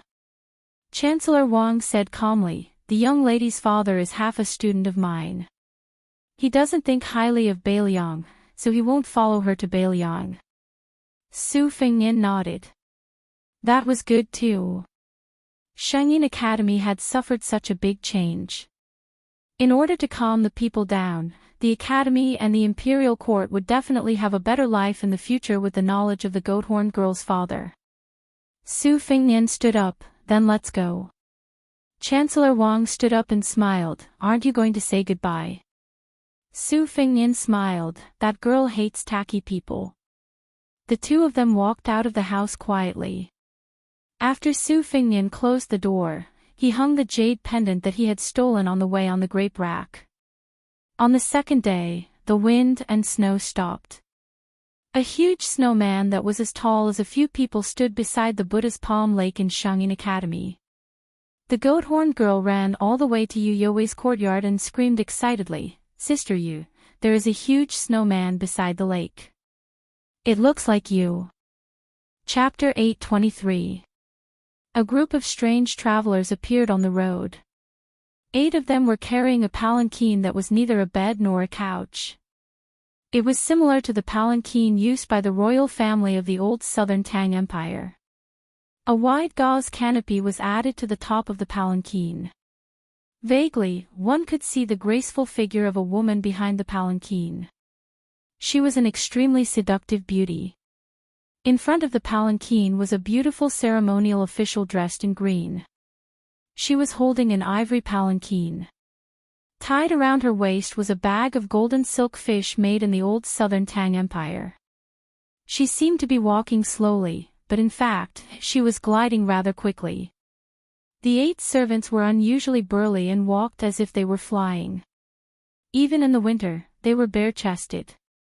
Compared with the young and delicate ceremonial official, they were even more eye-catching. Beside the palanquin was a middle-aged machete man with a black veil on his head. His beard was so long that it was almost impossible for him to be so arrogant. On the official road, most of the people who dared to be so ostentatious were high-ranking officials and dignitaries. If they were Wulin people, then they would be extraordinary. Today's Jianghu was divided by the so-called heroes. Compared to the martial artists of the spring and autumn period, they could not be mentioned in the same breath. Even the top sect of Jianghu, Dragon Tiger Mountain, which had the same surname as the emperor, was in the wilderness and Prime Minister Qingxi was in the court. The north and south were in harmony with each other, but they did not dare to be arrogant. This group of people was so maverick that they attracted a lot of attention on the road. Among them was a pair of young palanquins who had just met each other. They rode their horses separately. The older palanquin was riding an inferior horse. He reined in the horse to make way for them. With an envious face, he whispered to his companion, "Look, they must be like us. They are going to participate in the martial arts assembly at the Quick Snow Mountain Villa. If I'm not wrong, they should be the second to none Dragon Palace in the old Southern Tang Empire. Only they dare to show such an overstepping and violating etiquette. They have no choice. The palace master of the Dragon Palace is the wet nurse of the youngest son of the king of Yen Qi. With the support of such a powerful vassal king in the dynasty, even the Jidushi who held the Tiger Tally in the Southern Tang Empire would not say anything. I heard that this generation of the Dragon Palace has a talented woman. Hey, if she takes a fancy to me, my life will be worth it. Not to mention her, any of the fairies in the Dragon Palace would do. Huang Liang's companion was a young, white-haired nobody. Huang Liang was poor, and he was not a generous man. He did not manage to earn any money this year, so he was living a poor life. Earlier, he met this young man drinking alone in a small town. He shamelessly asked Huang Liang to bring him along, and when he heard that a martial arts assembly was going to be held at Snowfast Mountain Villa, he asked Huang Liang to bring him along. Huang Liang did not have to worry about food and drink along the way, and was lucky enough to stay in a first-class room in a few luxurious inns. Therefore, he began to see Su Qi in a new light. To be precise, he was impressed by Su Qi's wealth, and in his heart, he still regarded this generous man as a fool. Huang Liang was happy to consider himself an experienced Jianghu veteran, and showed him some of the Jianghu stories he had heard. At this time, when he saw Su Qi's confused face after hearing about the Dragon Palace and the King of Yen, it confirmed his view of this kid as a newborn calf. He took off the wine bag that Su Qi bought with money from his waist, raised his head and took a big gulp. Then, he wiped it with his sleeve and said with a smile, "If you haven't heard about the Dragon Palace, then I'll have to explain it to you. In the Jianghu world of Liang, not to mention the Dragon Tiger Mountain, the Wu family, the Sword Tomb, and the two Zen temples, which came out of the secular world at will, are too far away from Jianghu. The real first-class schools that can be called the Peak of Jianghu are the Sword Pool of Dongyue, the Bull Gang of the Xinyuan family, the Wild Goose Castle on the border of Jizhou, the Spring Invitation Cottage in western Shu, and then the Dragon Palace and the Quick Snow Mountain Villa. As for the third-class schools and gangs, most of them are influential figures in a province. It's not very nice to say that they are third-class, but they can't be underestimated. Generally, they have one or two grandmasters as their stabilizing force. There's no need to talk about the fourth class and the bottom class sections. I was once valued by a big shot in the Pure Heart Pavilion, which was one of the best in the county. He saw that I had a good foundation and was expected to be a direct disciple. Unfortunately, I was snatched away by a government official who wanted to practice martial arts. That bastard is not serious about practicing martial arts. He's just a dog in the latrine pit. Apart from hurting a few senior and junior sisters, he doesn't show up in the sect more than a few times a year. Chapter 824. As expected, the young chick beside him, who had just entered Jianghu and did not know the dangers of Jianghu, looked indignant, as if he wanted to fight for justice for Huang Liang. This made Huang Liang, who was wearing a heavy expression, laugh inwardly. It was true, and Pure Heart Pavilion was a famous sect in Jianghu, but that person was not Huang Liang. He had heard from the gossip of the people in the city that the young man who was swapped had a miserable end. He had only said a few angry words, but his hands and feet were broken by a group of retainers on the same day. It was also in this harsh winter that he was thrown to the roadside like a dead dog. Su Qi, or Su Fingnian, looked up and saw the 8-barreled palanquin flying away like a swan treading on the snow. After leaving Shangyin Academy, Su Fingnian did not go with Chancellor Wang. However, with Yuan Zuozong in the light and Chu Lushan in the dark, there should not be any mistakes. If there was no accident, this was probably the last time he had the mood to wander around Jianghu. Su Fingnian wanted to return to Beiliang alone, so he did not even bring Wu, the man of sacrifice, with him, which made him very sad when he parted. According to Huang Liang, Jianghu was finally annoyed and no longer lifeless.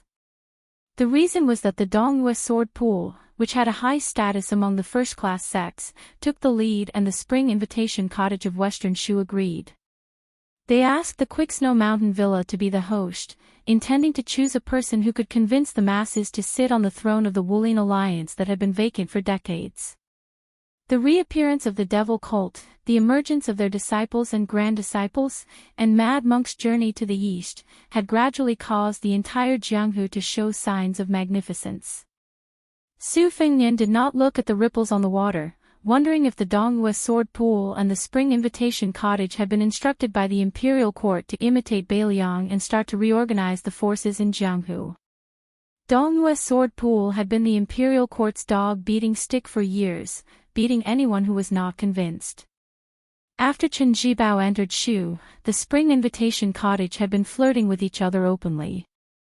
Now that Chen Jibao was the Minister of War and would be crowned king in 2 years, it was reasonable for them to be restless. While Su Fengnian was lost in thought, the ceremonial officer of Dragon Palace who was holding the tablet turned around and walked toward him. Her footsteps were light and agile, leaving no trace on the ground. In the eyes of ordinary Jianghu people, it would be feared. In Jianghu, old monks, old Taoists, and old nuns would not provoke them if they could. Moreover, the beautiful woman in green in front of him was outstanding. Since she dared to enter Jianghu, especially those heroines who fought alone, she must have some strange martial arts skills. The graceful and moving woman held a plain white elephant tablet with both hands and bowed to Su Fengnian. She did not look like a woman from a poor family from an aristocratic family who curtsied. Indeed, it was in line with her ceremonial official attire, as if she was a courtier greeting each other. When she raised her head, the corners of her mouth lifted slightly. She looked at Su Fengnian, who was riding on the horse, and said in a pleasant voice, "My family's miss invites you to the imperial carriage for a chat." Huang Liang opened his mouth in surprise. His heart was filled with jealousy, and his mood immediately became gloomy. When a Jianghu man with no family background married into a prestigious sect and brought home a beautiful woman and countless secret manuals, most of them would not find it shameful. Instead, they would regard it as a wonderful thing. For example, drunken sword Zhao Hongdan married into a rich family and brought home a beautiful woman, like a rootless duckweed planted in a fertile garden. His sword cultivation had improved by leaps and bounds. Without hesitation, Su Fengnian dismounted from the horse and led it away. Huang Liang wanted to rise to the top like he always did when the beautiful ceremonial officer took a step forward and shook her head. This made Huang Liang, who had just dismounted from the horse, want to dig a hole and hide in it. Fortunately, Su Qi, who had stepped on dog poop, did not turn his head, and the beautiful woman did not ridicule him. Instead, she turned and led the way. The palanquin stopped quietly at the side of the road. The beautiful ceremonial officer squatted in front of the palanquin and stretched out her hand. She looked up and signaled Su Fengnian to step on her hand, and she would help him enter the palanquin.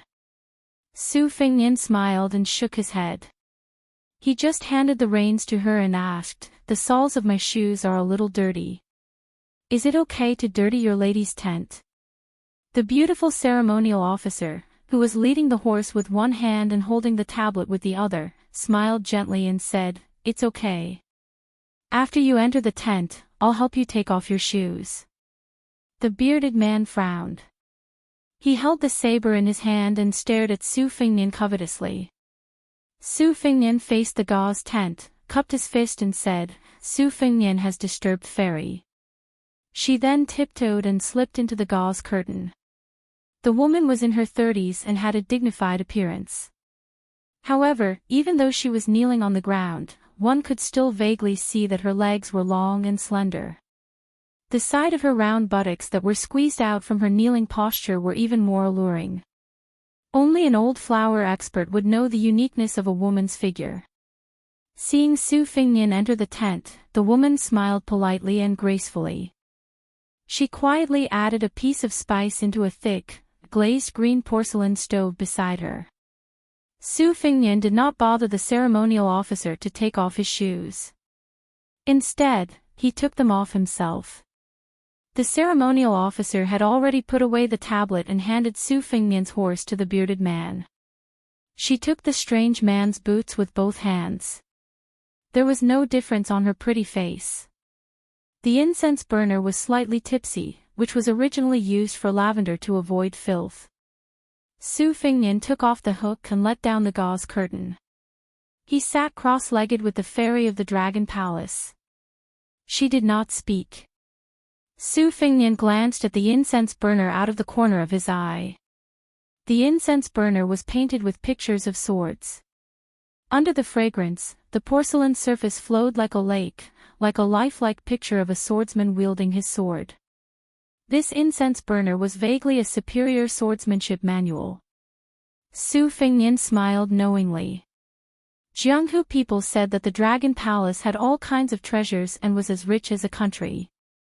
They were once a big parasite of the old southern Tang.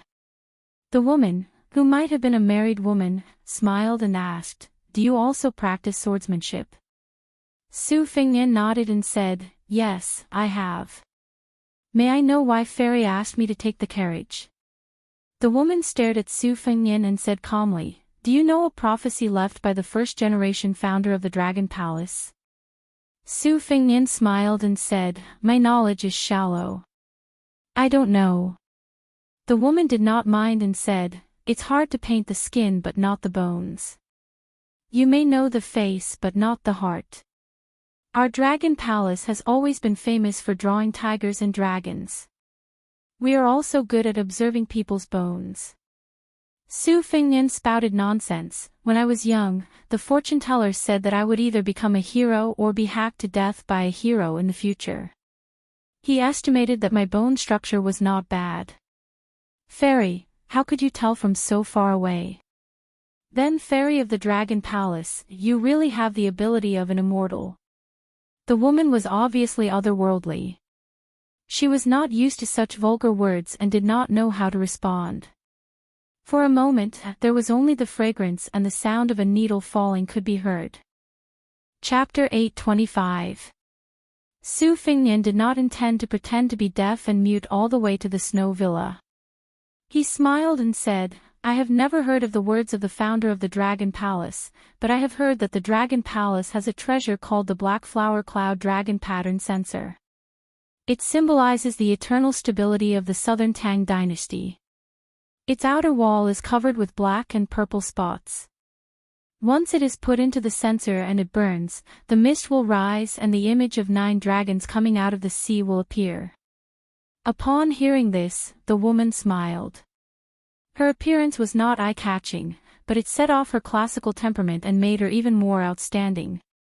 She said softly, "Young Master Su is indeed the son of an official. Ordinary landowning households would not know of this Southern Tang's treasure." Su Fengnian smiled and asked, "Is the Dragon Palace competing for the position of the Wulin Alliance?" The woman asked, "Young Master, do you think the Dragon Palace is qualified to compete for the Jianghu?" Su Fengnian waved his hand and said self-deprecatingly, "I don't dare to criticize." The woman was bending down to pick up the censer with copper chopsticks. She paused and glanced at Su Fengnian. After putting it into the censer, she seemed to have nothing to say. When Su Fengnian staggered and fell to the ground, she, who had been quietly holding her breath, waved her hand slightly to disperse some of the fragrance. She changed from kneeling to squatting. Her 2 fingers stopped at the tip of Su Fengnian's nose. She said to herself, "You even know that the Black Flower Censer secretly came from the Southern Tang Imperial Palace to the Dragon Palace. How can you not know that our sect is good at making human skin puppets with suitable bone structure? You should know that one of the 4 grandmasters, Fu Jianghongjia, was born in the Dragon Palace." The woman stared at Su Fengnian's face and sneered, "You are really calm." While speaking, her 2 fingers were like the tip of a sword and her fingertips were like the tip of a sword. She fiercely poked Su Fengnian's eyes. Her fingertips were not too far away from his eyelids, but the man still did not move. The woman said, "Did he really faint?" The woman who did not retract her fingers had a flash of ruthlessness in her eyes. Just as her killing intent was flowing, Su Fengnian was still lying, but one hand held the woman's fingers and the other hand was strangling her neck. The woman was stunned. The first two probing was just a pretense. The third time was the real killing intent. For the Dragon Palace, a good skin was priceless. No matter whether the man on the ground fainted or not, it did not stop her killing intent. The cat and mouse play, the cat and mouse. Su Fengnian opened his eyes and stared at the fairy of the Dragon Palace with a vicious heart.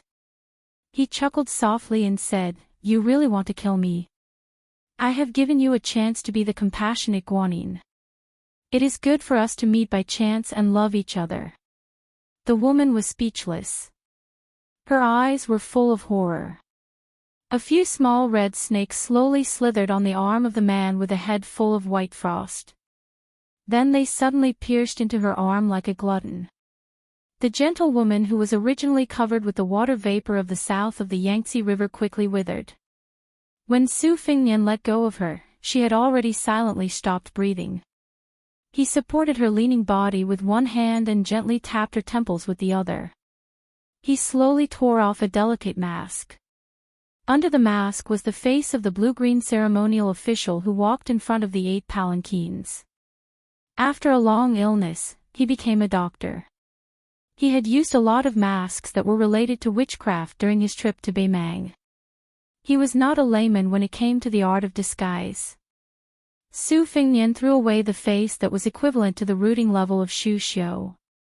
After laying the body flat, he picked up the spatula and skillfully scraped off some incense ashes. When it came to pretending to be cultured, what was he not good at as the son of Bailiang? Su Fengnian turned his head and casually glanced at the ceremonial official, with the southern Tang-style silk fish hanging from his waist.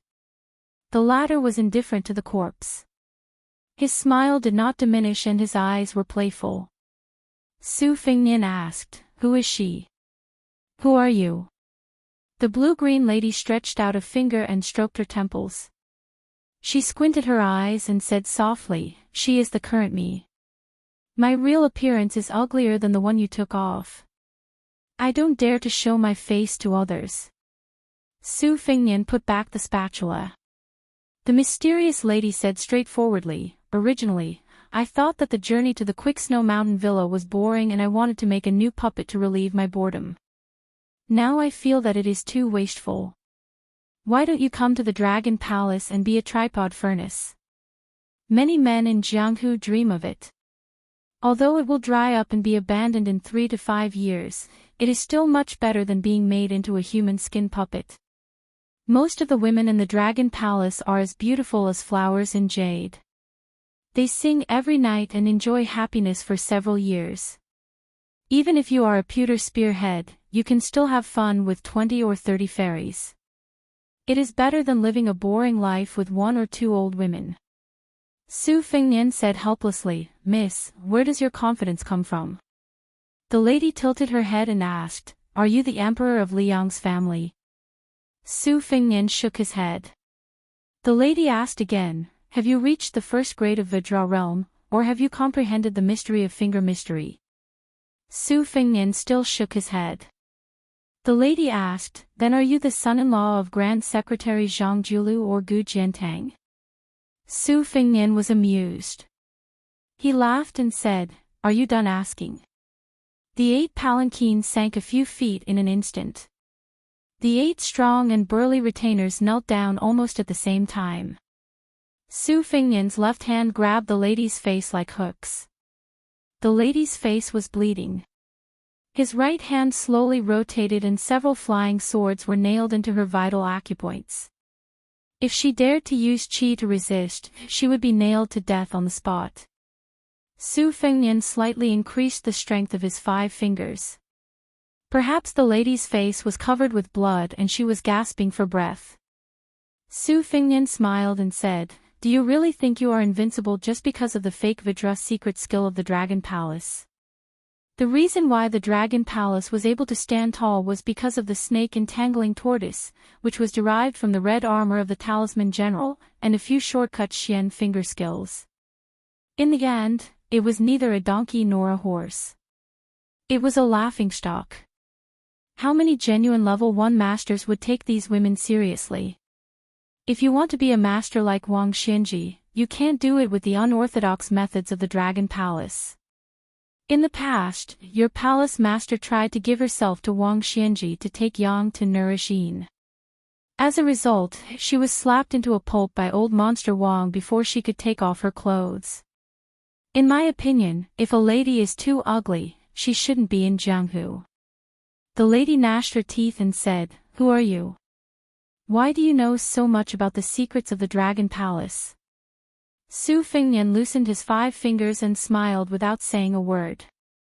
The lady, who was decisive, shouted outside the gauze tent, "Keep going." The lady, who was waiting for an opportunity to reward the white-haired young man with a mystery of finger skills, spat out a mouthful of blood without warning. It turned out that a flying sword had penetrated her body. The green flying sword circled back to its master's fingers. Su Fengnian sneered, still not giving up. The lady stuck out her tongue to lick away the blood and swallowed it along with her saliva. Her eyes were cold and she said in a charming tone, "What a good sword manipulation art of the Wu family sword tomb." Su Fengnian pointed at his white hair and said with a smile, "Based on this and the turmoil in Great Peace City, you actually guessed my identity but didn't dare to say it? Afraid that I would kill you." The lady was silent.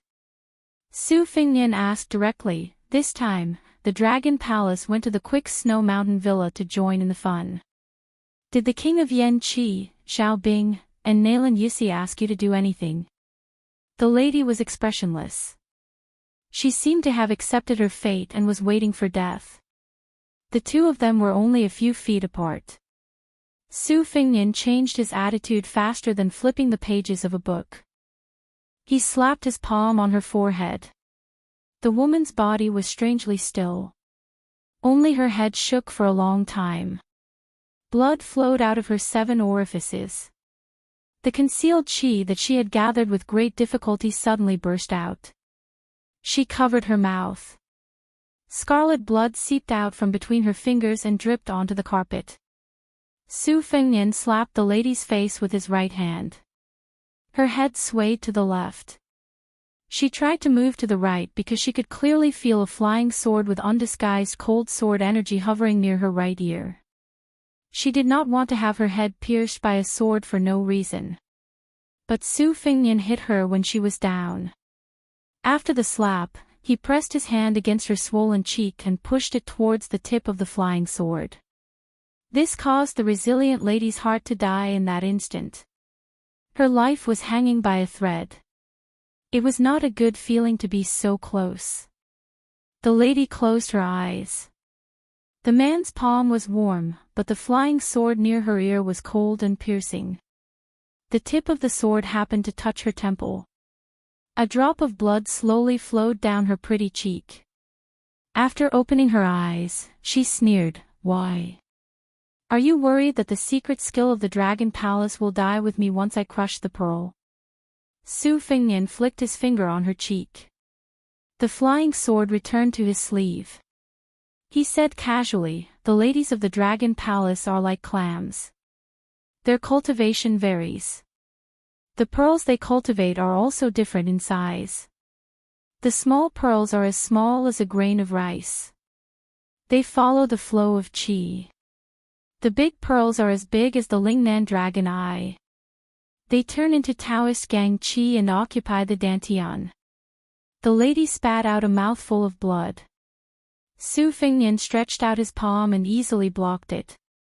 He glanced at the black-purple blood in his palm. It seeped into his skin and disappeared in a flash. He frowned. The lady laughed crazily. Chapter 826. Su Fengnian laughed. "It's not good for some skills to be too famous. Just like the ghost set by a top national player, its first appearance is usually earth-shattering. Over time, there will be a way to break it." South of the southern Tang, the weather is gloomy, the sun is abundant, and the plants and springs all contain evil qi. The human qi is connected to the heaven and earth, so it naturally produces miasma.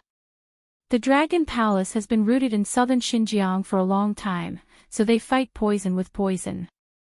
They collect grass miasma in March, yellow plum miasma in May, and sweet osmanthus miasma in September. They are neither smoke nor fog, but they are mixed into the bloodline. When you spit it out, it is called dragon saliva, especially the blood essence. Even if you are a top expert, as long as you don't have the physique of a Vajra realm, your body will rot after a drop of it. The woman stopped smiling, raised her sleeve to cover her face, and wiped the blood from the corner of her mouth. She even looked shy and coquettish.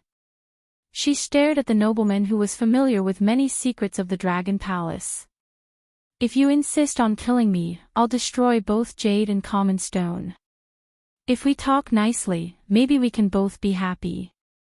Su Fengnian raised his palm, and the dragon saliva was forced out of his palm.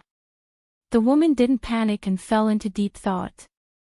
Su Fengnian sat near the incense burner and sighed, "You really have an exquisite mind. If I were an ordinary person, even if I could suppress the dragon saliva, which is ranked in the top 5 of the southern borders Gu arts, with the incense biscuits in the incense burner that require a guiding medicine, I'm afraid that when I bargain with you, I'll be dead." Also, the bearded man outside the palanquin was just a camouflage. He hasn't reached the first stage, and is at most a second stage master. Previously, when the 8 servants were forced to kneel, one of them didn't have to kneel, but he still hesitated and covered it up. "It's really tiring to deal with you." Traps were set everywhere, and she was suppressed everywhere. No matter how determined the woman was, she finally showed signs of collapsing. She only heard the unfathomable young devil say something, which made her scratch her head in confusion. "Do you want to have a taste of being skinned by a cat back in the days when the Talisman General Red Armor was still alive? My technique is still immature, and I'm still trying to figure it out. Why don't you put up with it?" Su Fengnian reached out and brushed the gauze curtain, pulling out a few white threads that were floating between his fingers. Her voice trembled as she said, "I admit defeat." Su Fengnian smiled. His eyes were so sinister that she felt like she was the merciful goddess of mercy. The skin on her face was torn off by Beth. She lowered her head and held her bloody face. She said hoarsely, "Young Mao Liang, Zhao Weiping, step back." In the Jianghu, if there was good fortune, there would also be bad fortune. He might obtain a secret manual for no reason, or he might be taken in as a disciple by an otherworldly expert. It was also possible that he would be half-crippled by an eccentric hermit expert without doing any evil deeds, or he would fail miserably in an easy task, and his reputation would be destroyed overnight. This was the allure of Jianghu. You would never know what kind of changes and opportunities you would encounter tomorrow. Generally speaking, the higher one's cultivation level, the smaller the variables. However, as long as one encountered one, it would be more difficult to resolve. Not to mention finding a needle in a haystack, there were only a handful of level 2 Master Realm Masters in each province. They rarely met each other and minded their own business. However, once a death grudge was formed, one side would usually end up in a miserable state. Su Fengnian stretched out a white thread and looked down. He didn't look at the woman who didn't have any arrogance at all. He said calmly, "I hope you can tell me everything you know." As they approached the Snow Mountain Villa, the 8 palanquins turned into the private road of the villa from the official road. The road became wider, and the snow was mostly cleared. One could see that the road stretched on. Close to 100 boys and girls with delicate features held brooms with silk handles. There were also managers of the villa welcoming them at the entrance. Every time a reputable person in Jianghu sent an invitation, there would be loud cheers from the villa. The 8-barreled palanquin and an ox cart entered at the same time. The driver had an arrogant expression on his face. He was obviously a child who had just entered the school to learn how to read and write, but he carried a long sword with a dense sword aura on his back. Behind him sat an old Confucian scholar in plain clothes. He had the air of an immortal, and in his hand was an elegant and refined item that famous scholars would carry when they talked about it. Ordinary people would look at him with respect, and he really had an otherworldly temperament. Along the way, many Jianghu people who entered the private path of the villa hurriedly made way for him.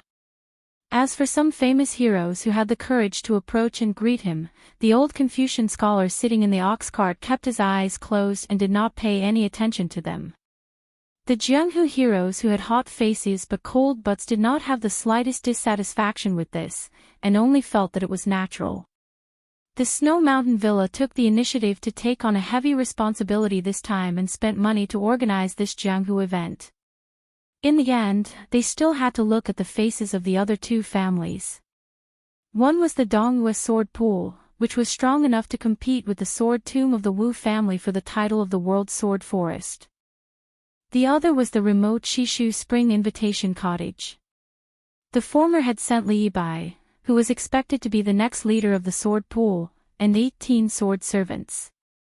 There were only 2 of them, but they were undoubtedly more important. The old Confucian scholar holding the tail of the bamboo stick was the current master of the Spring Invitation Cottage, Xielingzhen. His cultivation was unfathomable, and he had never fought with anyone in his life. However, it was said that the Confucian scholar who could exchange swordsmanship with the sword emperor of Shishu was only capable of condemning people in speech and writing. There was an uproar on the road. The 8 palanquins of the Dragon Palace and the ox cart of the cottage came into view. Then, another group of eye-catching people came into view. 18 female swordsmen in the same style of fox fur rode on white horses. Their sleeves were as white as snow, and they looked like fairies. Even their scabbards were as white as snow. It was an eye-opener. For generations, the Dongyue sword pool would choose young girls with spiritual chi sword embryos and carefully nurture them into sword servants. These girls had to remain virgins for life. They were swords and also chastity for the sword pool. However, the Snow Mountain Villa didn't see the Dongyue sword pool's self-proclaimed genius of swordsmanship, Li Yibai. There were 3 riders riding side by side. In the middle of them was a young man who looked spirited and bright, full of vitality. The rider on the left was dressed in black and had a horizontal blade at his waist. He had a cold expression and was tall and strong. His hair was slightly curled, and he looked heroic. The rider on the right was much inferior to his 2 companions. He had a short sword at his waist. He looked ordinary, had dark skin, and was short. When the man in the middle appeared on the private road of the Snow Mountain Villa, a large group of girls who had been waiting for a long time suddenly screamed. They shouted the words, "Qingbai," with infatuation in their eyes. The young rider in black laughed softly and said, "Brother Qian, you're still in such high demand. Let me see.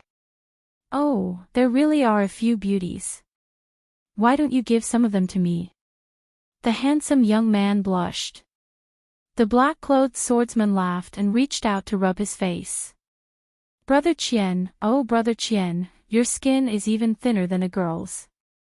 When the girls saw this scene, they were even more obsessed. The young man with the surname Qian, who was called Qingbai, braced himself and purposely turned a blind eye. He brushed past the girls who adored him. His surname was Qian and his given name was Laifu. The surname Qian was a common surname, and the 2 words, Laifu, were far from Yang Chun by Shui. It was really interesting that such an elegant young man was given such a tacky name by his parents. In fact, Qian Laifu was born in the Lianghuai aristocratic family. 200 years ago, it was a big family that even the emperor's daughter hated to marry. Now, it could be considered a prosperous family, especially Qian Laifu. He was good at making Qingbai scholars' paper, imitating the Langxia Hall in Shu. It was far better than the craftsmen of the Rui Pavilion in the capital. Even the Suzhou, wool-weaving bureau could not compare. At first, he wrote poems for the Ichuan invitations in the inner hall of the palace to fill in the blanks on the walls and pillars. He was known as the flower of the palace. Later, it evolved to the point that all the ministers of the imperial court used this paper. He was also good at writing graceful poems, which were extremely sentimental and lingering. In the scholarly circles, he was known as the four little families of the literary world, along with the down-and-out young phoenix of the Song family, Wang Chudong, who wrote The First Snow on the Spring God Lake, and Su Weisheng of Beiliang. Each of them had their own strengths, and Su Weisheng won first place. Not to mention the many noble ladies in the Liang dynasty who admired Qian Laifu, who was known as Qingbai. There were also many heroines in the Jianghu who threatened to marry only him. On the 8th palanquin, Su Fengnian was sorting out his thoughts. The woman beside him, Lin Hongyuan, was actually the next palace master of the Dragon Palace. She admitted that this trip to the Quicksnow Mountain Villa was ordered by the King of Yen. Her main purpose was to help Li Yibai of the Dongyue Sword Pool to become the Wulin Alliance leader. For this, the Dongyue Sword Pool secretly gave the Dragon Palace 6 ancient treasured swords. Su Fengnian did not believe all of it. Lin Hongyuan's words were almost 90% true and 10% false, which was enough. This time, in the fight for the position of Wulin Alliance leader, Xiaolingzhen of the Spring Invitation Cottage was the most popular. Among the first-class sects, the Quicksnow Mountain Villa leaned towards the West Shu Cottage, which had been on good terms with them for generations. The sects and gangs in the southwest of Liang were also willing to join forces. However, it seemed that the young fort master of the Wild Goose Castle in Jizhou was also involved. This young lieutenant had an official status that no one dared to underestimate. There were also rumors that the young fort master of the Wild Goose Castle was very popular in the capital. He was brothers with the 2 sons of the former Minister of War, Gu Jiantang. He had even gone hunting with the first prince, Zhao Wu, many times. In addition, there were some stragglers, but compared to these 3 parties, they were not worth mentioning. However, the Wulin Alliance leader today was not like the past where they could not interact with the imperial court. As long as they became the alliance leader, it was almost equivalent to connecting with the imperial court and entering the emperor's sight. After being recruited, they could help the emperor govern the Jianghu. If this was not a great life-saving talisman, what was it? The cultural pulse of the Central Plains could still be connected, but unfortunately, the martial courage of the Jianghu had been broken. Su Fengnian said softly, the Spring Invitation Cottage, the Dongyue Sword Pool, and the Wild Goose Castle in Jizhou. They are all beautiful widows who can't keep their widowhood. There is someone secretly above. Chapter 827. The Suishua Mountain Villa was located on the shore of the God of Spring South Lake, overlooking Hubei. The river was vast and majestic. After the heavy snow, the wonder of the sunset snow on the river was even more magnificent. The villa was built with ingenuity, and more than half of it was out of the lake. The Dragon Palace was as famous as the Suishua Mountain Villa in Jianghu. Living in the north, it was convenient to enjoy the lake scenery. The secluded courtyard was even more elegant and clean, which made people's hearts beat faster. The walls were painted white and the tiles were blue. Painters were hired to make freehand paintings on the inner and outer walls of the house. While walking through the corridors, Lin Hongyuan also saw a small and humorous butterfly in love with a flower at the top of the corridor, which made her a little surprised. The floor of the main building was covered with transparent glass. Fishes in the lake could be seen faintly, either alone or in groups. Even though Su Fengnian was experienced and knowledgeable, he still admired the Suishua Mountain Villa's value for money. Many noble families that rose and prospered after the spring and autumn period didn't lack money, but they didn't have such a foundation. Many of the buildings were pieced together, and experts could see the difference between noble families and aristocratic families at a glance. Lin Hongyuan, whose face was torn off, went to tidy herself up and put on a clean set of clothes. Su Fengnian, who was squatting on the glass floor and counting fishes, looked up and was stunned. It was a young woman with thick eyebrows and big eyes. She wasn't stunning, but because her eyebrows and eyes were rare, she was not easy to forget. Su Fingyan didn't have a good impression of the Dragon Palace. She was just a servant girl kept by the number one of the left of river, Nalan Yusi. This was also the reason why the two women dared to risk their lives on the 8-bar palanquin. After accidentally killing the heir of Bailiang, they had to act coquettishly to their master to take credit. Among the vassals of Liang, Zhao Bing, the king of Yanqi, was the only one who caught Su Zhao's eye. Whether it was the cavalry or the infantry, their combat power was the closest to the northern Liang. Since ancient times, in Nanjiang, the land of barbarians, the number of academies was actually the first in the dynasty. Zhao Bing's reputation was much better than that of Zhao Yi, the king of Guangling. Even if the sky was high and the emperor was far away, there was no news of any overstepping of authority. The imperial court adopted Sun Ping's last words and spared no effort to remove the vassals, but there were very few restrictions on the king of Yanqi in the imperial court. Several major parties, including Zhanggu, unanimously praised the government affairs of Nanjiang. This was probably all thanks to Nalan Yusi's smoothness. Huang Sanjia once commented on all the strategists in the world, saying that Nalan Yusi, a small country under the rule of Jiang Zhua, was well versed in the imperial court. Lin Hongyuan looked at the white-haired man who glanced at her and then lowered his head to tap on the glass again. If she could, she would not hesitate at all. She would chop off his limbs, cut off his eyeballs, make him deaf, and then force him to be mute. She would turn him into a human puppet and put him in a big vat, making him live a life worse than death for decades. But the problem was that Lin Hongyuan had no chance of winning at all. She was taught by her mother and had been scheming and vicious since she was a child. But there was one thing she learned from her good-for-nothing father. Su Fingyan suddenly said, "When you return to the Dragon Palace, either Nalan Yusi will beat around the bush or the Prince of Yen will ask you about the details of our daily life. If you want to live a better life in the future, you should be more careful now." Lin Hongyuan moved a chair to sit on the edge of the glass floor. She raised her arm, put 2 fingers together, and slowly wiped her eyebrows. She smiled and said, "Young Master Su is really a good person who repays evil with good." Su Fingyan said calmly, "I know a little about Xiaolingzhen from the cottage. Li Yibai from the Dongyue sword pool and Li Huli from the Yanbao fort in Jizhou. I haven't heard much about these 2 young talents. Tell me more about them." Lin Hongyuan took off his boots and sat cross-legged on the chair. His hands massaged the soles of his feet casually. After thinking for a while, he said carefully, "I know Li Yibai better. When he traveled thousands of miles with his sword, he came to the Dragon Palace. I also accompanied him to the south border, almost to the South Sea. His swordsmanship is superb. Because he came from the sword forest sacred ground, he naturally has a good understanding of swordsmanship. Time after time, he sharpens his swordsmanship and points to the key points.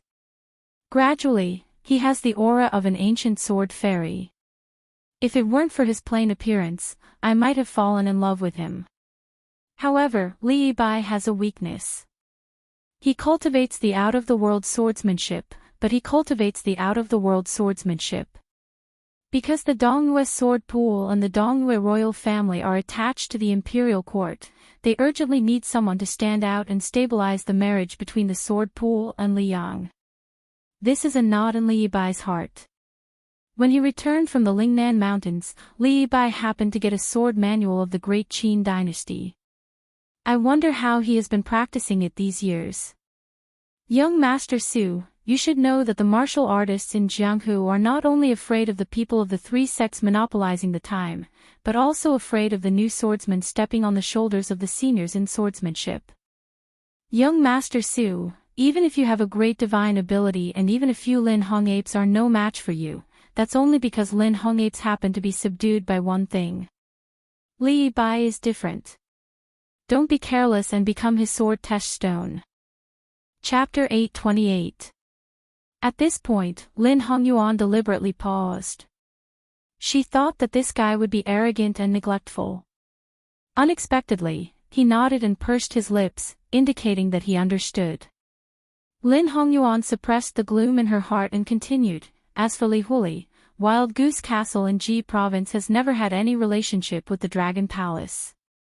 I only know that the Han family in Ji Province was killed by the imperial court. Wild Goose Castle, as one of the important towns in Ji Province's border, was once a trusted subordinate of the Han family. Their owner, Li Jinjiang, was suspected of betrayal, so Wild Goose Castle's reputation has never been good in Jianghu. Li Huli, who gained a lot of military exploits at the border, did not have any bad deeds in Jianghu. He only joined the army at the age of 14 or 15, and last year when he was 20, he was able to become a commandant with real power to command 6,000 people. Even 10 surplus generals can't compare with him. Presumably, Li Huli has his own advantages. Lin Hongyuan seemed to be amused by herself. She smiled and said, praising Li Huli's shrewdness in front of young Master Su, I really feel that I'm funny. Su Fingnian shook his head and said, if you want to be successful at the border, even if you're a descendant of a general, it's not easy to come by. Compared to the narcissistic Li Yibai, I care more about Li Huli. Lin Hongyuan sighed in her heart. She was disgusted and even loathed such an opponent. The more Su Fingnian acted contrary to the rumors of a hedonistic son of rich parents, the more fearful she was. Lin Hongyuan's mystical secret arts were endless, and she was adept at scheming. Even if her opponent was a first-grade Vajra realm expert, she would still dare to fight him head-on. There were 4 first-grade Vajra realm, and the threshold was as high as the Dragon Gate. Apart from the people of the 3 religions, the Vajra realm was the limit. Most people could only dream of reaching the Xian Finger realm. If a martial artist stepped into the celestial phenomenon realm step by step, he would dare to challenge the saints of the 3 religions. In layman's terms, he would be willing to sacrifice himself to drag the emperor down from his horse. Su Fingnian stood up and asked, the Snow Villa will elect the Wulin Alliance chief the day after tomorrow. According to your estimation, how many people will come to join in the fun? Lin Hongyuan blurted out without thinking, there are at least 4,000 or 5,000 people, but the villa itself can only accommodate more than 200 people. Fortunately, there are many private villas, inns and taverns on the south side of the Spring God Lake, which can probably accommodate more than 1,000 people. The rest of the Wulin people have to live in the big and small towns 50 miles away, where good and bad people are mixed together. The only people who can really talk are the 200 or 300 guests who live in the Quickie Snow Villa. The villa must be happy and painful. The happy part is that the Quickie Snow Villa has never been the focus of the world. It welcomes guests from all over the world, which raises the status of the villa in Jianghu. The pain is that the 200 or 300 masters of various trades are not easy to serve. If something goes wrong, I'm afraid that a red light will turn into a white light. Whoever lives in a good yard, who lives in a bad yard, whose maids in the yard are more beautiful, will be personally received by the villa master. These people all have small calculations in their minds. It's easy to talk about the Dragon Palace, who pays attention to them, but some of the gang leaders who are neither good nor bad, who don't have any big skills, but they pay attention to small schemes, which can be said to be endless. It's a test of the Quickie Snow Villa's ability to receive people. Su Fingnian glanced at Lin Hongyuan, who was at her fingertips, and invisibly compared her with Zi of Mount Wishan. They were really different. He smiled warmly and said, I didn't know that you know the ways of the world. Have you been managing the affairs of the Dragon Palace all these years? Lin Hongyuan laughed at herself and said, if it weren't for this delay and smiling apologetically every day, I would have been a real level 1 master. The door of the hall was opened. The bearded man Zhao Weiping stood at the door and knocked symbolically. Lin Hongyuan said indifferently, say it. The saber man who had worked for the Dragon Palace for many years said in a deep voice, "It is said that a little celestial master came to Dragon Tiger Mountain, who first went to stop the crazy monk of the western regions, Zhao Ningxin. The only son of the prince of Qingqing, Wuxia, also visited the snow villa with Qiu Mian." Su Fengnian was no stranger to Zhao Ningxin, who once blocked Dong Tai's sword on the mountain. Wuxia was even more so. When he went to Qingyang Palace on horseback, he had dealt with the father and son. Wuxia was beaten to a pulp. Wu Lingsu was nominally a prince of Liang with a different surname. The prince of Qingqing, who only used some unorthodox methods to charm the emperors and ministers, was not worth mentioning compared to Su Shao, the vassal king. Moreover, the armored ant and thousands of soldiers in Mount Qingqing were the secret chess pieces of his master, Li Shan. On the contrary, Su Fengnian had never heard of Qiu Mian. Lin Hongyuan waved her hand to signal Zhao Weiping to leave. She wiped the soles of her white socks and took the initiative to say, "Qiu Mian is a famous heroine in Jianghu in recent years. There are countless people under her skirt. She is beautiful. The clothes and jewelry she wears will quickly become popular in the north and south of the Yangtze River. Qiu Mian's reputation can be imagined. But this fairy swordsmanship attainment is not even worthy of carrying shoes for young Master Su." Su Fengnian laughed and said, "Whether or not her swordsmanship is worthy of carrying my shoes is another matter. Maybe I'm willing to bow down to her and line up with those Jianghu heroes to prostrate myself. Fairy Qiu wouldn't even be willing to look at me." Lin Hongyuan covered her mouth and smiled. Su Fengnian teased, "You just pinched the soles of your feet.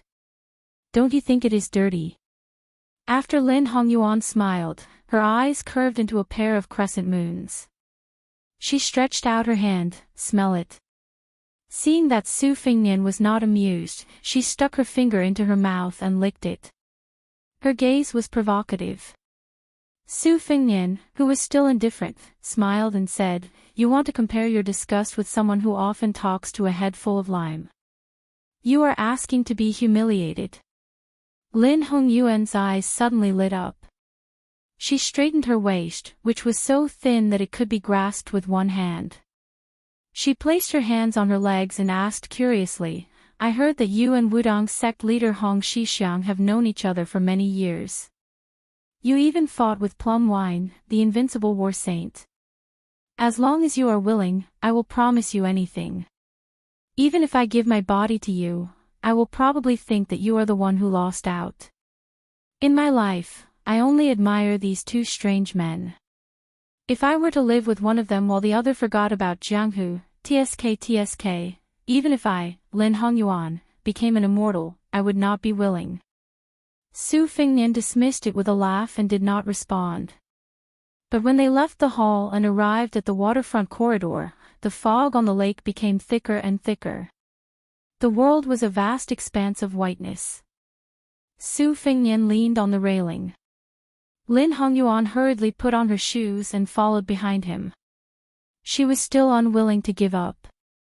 If outsiders saw this scene, they would most likely mistake them for a pair of Jianghu's sons and daughters. Su Fengnian said softly, "Say, if we kill Xiaolingzhen, Li Bai, and Li Huli in one go, wouldn't it be very interesting?" Lin Hongyuan's expression was complicated. She asked in a low voice, "Can we kill them?" Su Fengnian laughed, "We will know after we try." Chapter 829. The mist on the surface of the lake was steaming, making it look like a fairyland.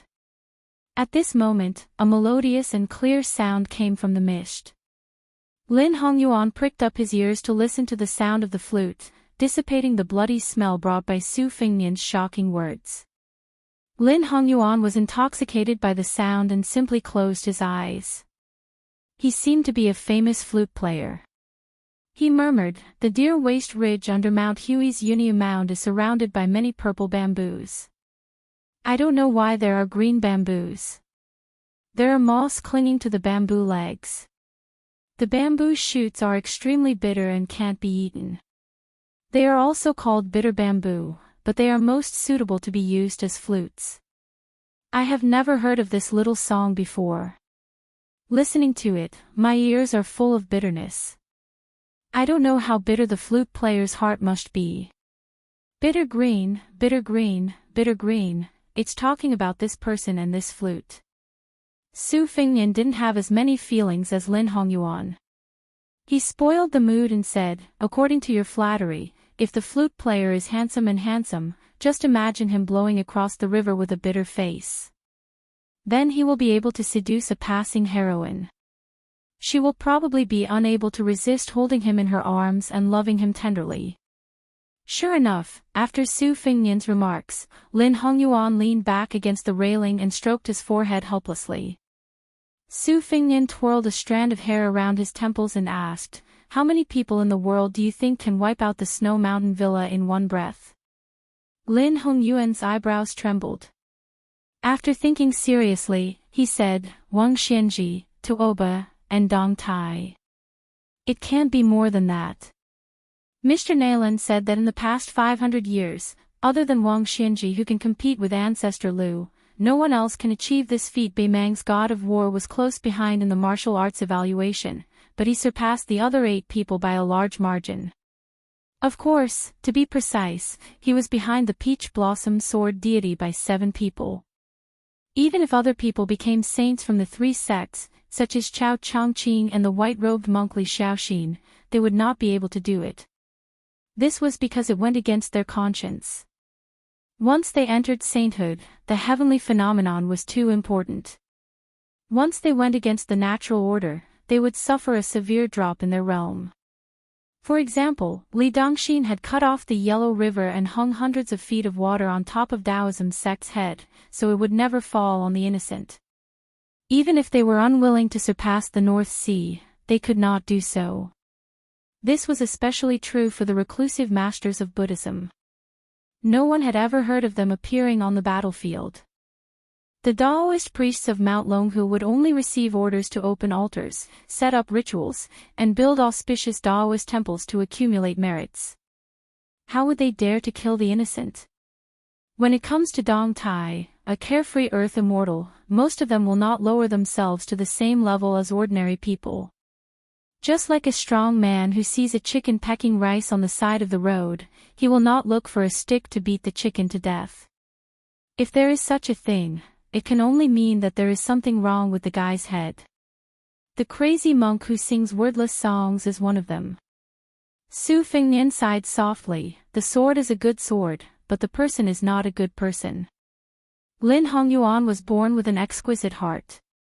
He immediately understood the meaning and asked carefully, could it be that the monk was an extremely brilliant swordsman before he shaved his head? Su Fengnian's elbow was on the railing while his other hand patted the railing lightly. He smiled, I'll give you a word of advice. I don't accept money. You are too smart and you will end up ruining your life. Lin Hongyuan smiled, I've learned something. But young master, you are being generous with other people's money. You have to know that I have also bought the first snow. Speaking of which, the talented woman who said this seems to live on the spring deity lake. If I am lucky enough not to die in your hands, I will definitely go and take a look at her face and ask her some questions that I have never been able to answer.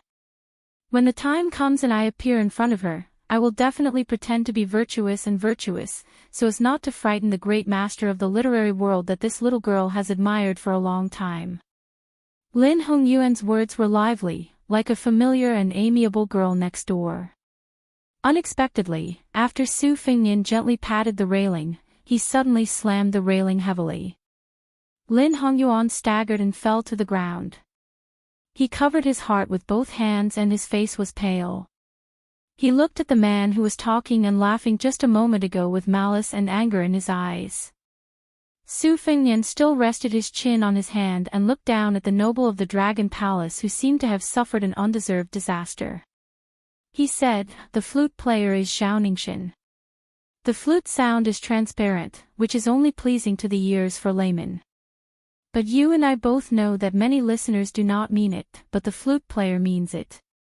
He uses the flute sound to distinguish the level of the people on the lake after touching the ripples of Qi everywhere. You pretended to flatter me just to let me release my Qi to listen to the flute sound.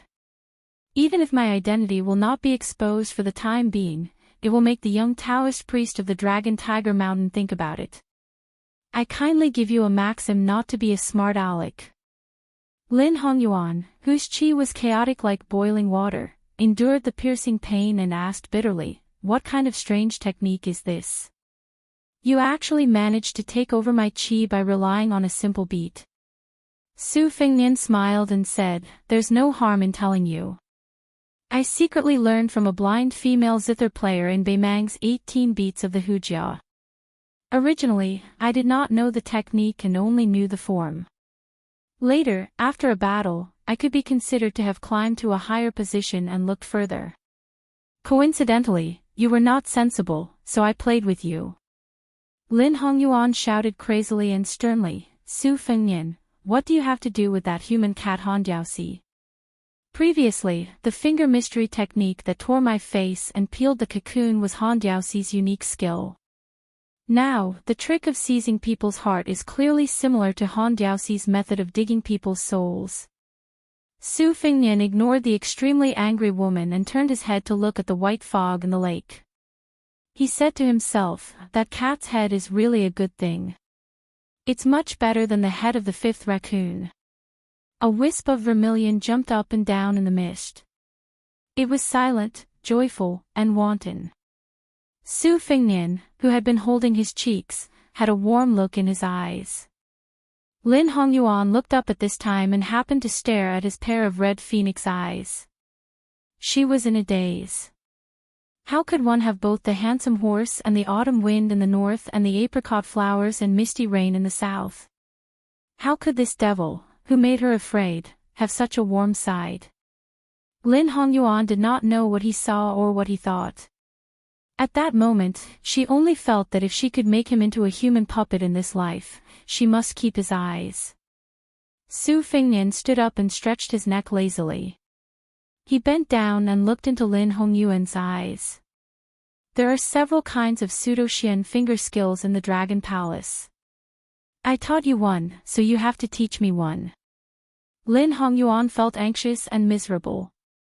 She thought, "Then why don't you stand still and let me torment you until your ocean of qi is boiling? Let me beat you until you are half dead." She could only purse her lips tightly. Su Fengnian touched Lin Hongyuan's eyebrows with his fingertips. He did not have the posture of bargaining at all. He smiled and said, "I have seen a lot of finger mystery techniques, but the more this thing, the better. You, Lin Hongyuan, will be the woman of the master of the Dragon Palace in the future. You have a bright future. If you die in the Snow Mountain Villa for no reason, what else can you do except as a secret joke? I don't have a big appetite. I'm not asking you to say all of them. As long as there is one, we are even. How about it?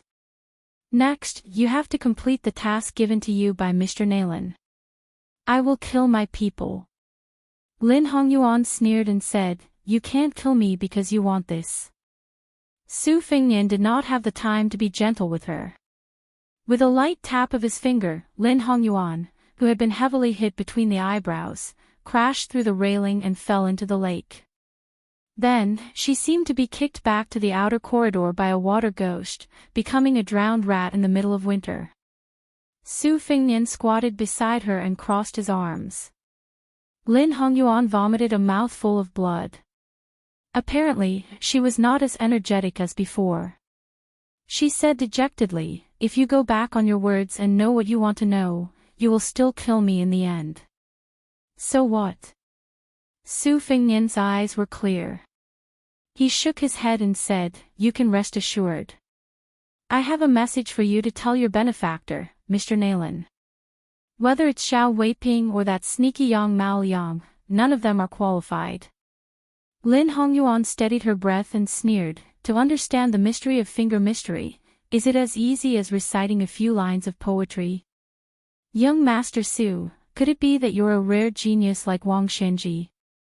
Su Fingnian held his belly and laughed. Lin Hongyuan was confused. Su Fingnian pointed at Lin Hongyuan and said shamelessly, I thought I was already a jinx. I didn't expect you to be better than me.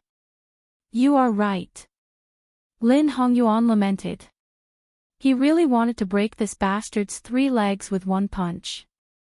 Su Fingnian restrained his smile and said, seriously, you should first talk about the meaning of the mysterious finger skill hidden in the Dragon Palace. If it's not useful to just talk about it, I don't mind being your practice body. You can wait for a chance to take revenge openly. Lin Hongyuan hesitated for a moment, and it was obvious that he was struggling with himself. Su Fingnian mocked, Lin Hongyuan, do you know that it's because you know too much about mechanism algebra that it's easy for you to be blinded by a single leaf? Women don't have courage and only know how to play petty tricks. They can't achieve great things. Extreme wisdom is bound to be hurt. This wisdom is small wisdom and not the wisdom of the root. Truly smart people will pretend to be stupid and be willing to suffer losses. If it was that woman from Mount Hui, she would have already done business with me based on her intuition. She is the one with the root of wisdom. You're too petty. I always think that a woman's intuition is very similar to the foresight of the root of finger mystery. Lin Hongyuan didn't disappoint Su Fingnian. She went straight to the point and asked indifferently, have you ever personally copied the tablet? Su Fingnian shook his head. Lin Hongyuan frowned. After her eyebrows relaxed, she said, the Dragon Palace saved a Taoist great spiritual master 300 years ago and passed on a unique mystery finger mystery to that generation's patriarch. It was similar to a copy. Su Fingnian was originally concentrating. Suddenly, he smiled and said, change your clothes first. Lin Hongyuan didn't refuse. She stood up and changed her clothes. A woman's love for beauty had nothing to do with martial strength. The Dragon Palace amassed countless wealth. If she wanted jewelry, Lin Hongyuan could wear it so that people would only see the jewelry and not her. The Dragon Palace also hid a few sets of the phoenix coronet and robe that the Empress of Southern Tang didn't have time to take from the weaving bureau. Lin Hongyuan had just changed into a relatively simple and elegant dress when the curly-bearded swordsman Zhao Weiping respectfully reported at the door, Master Yuqi is here.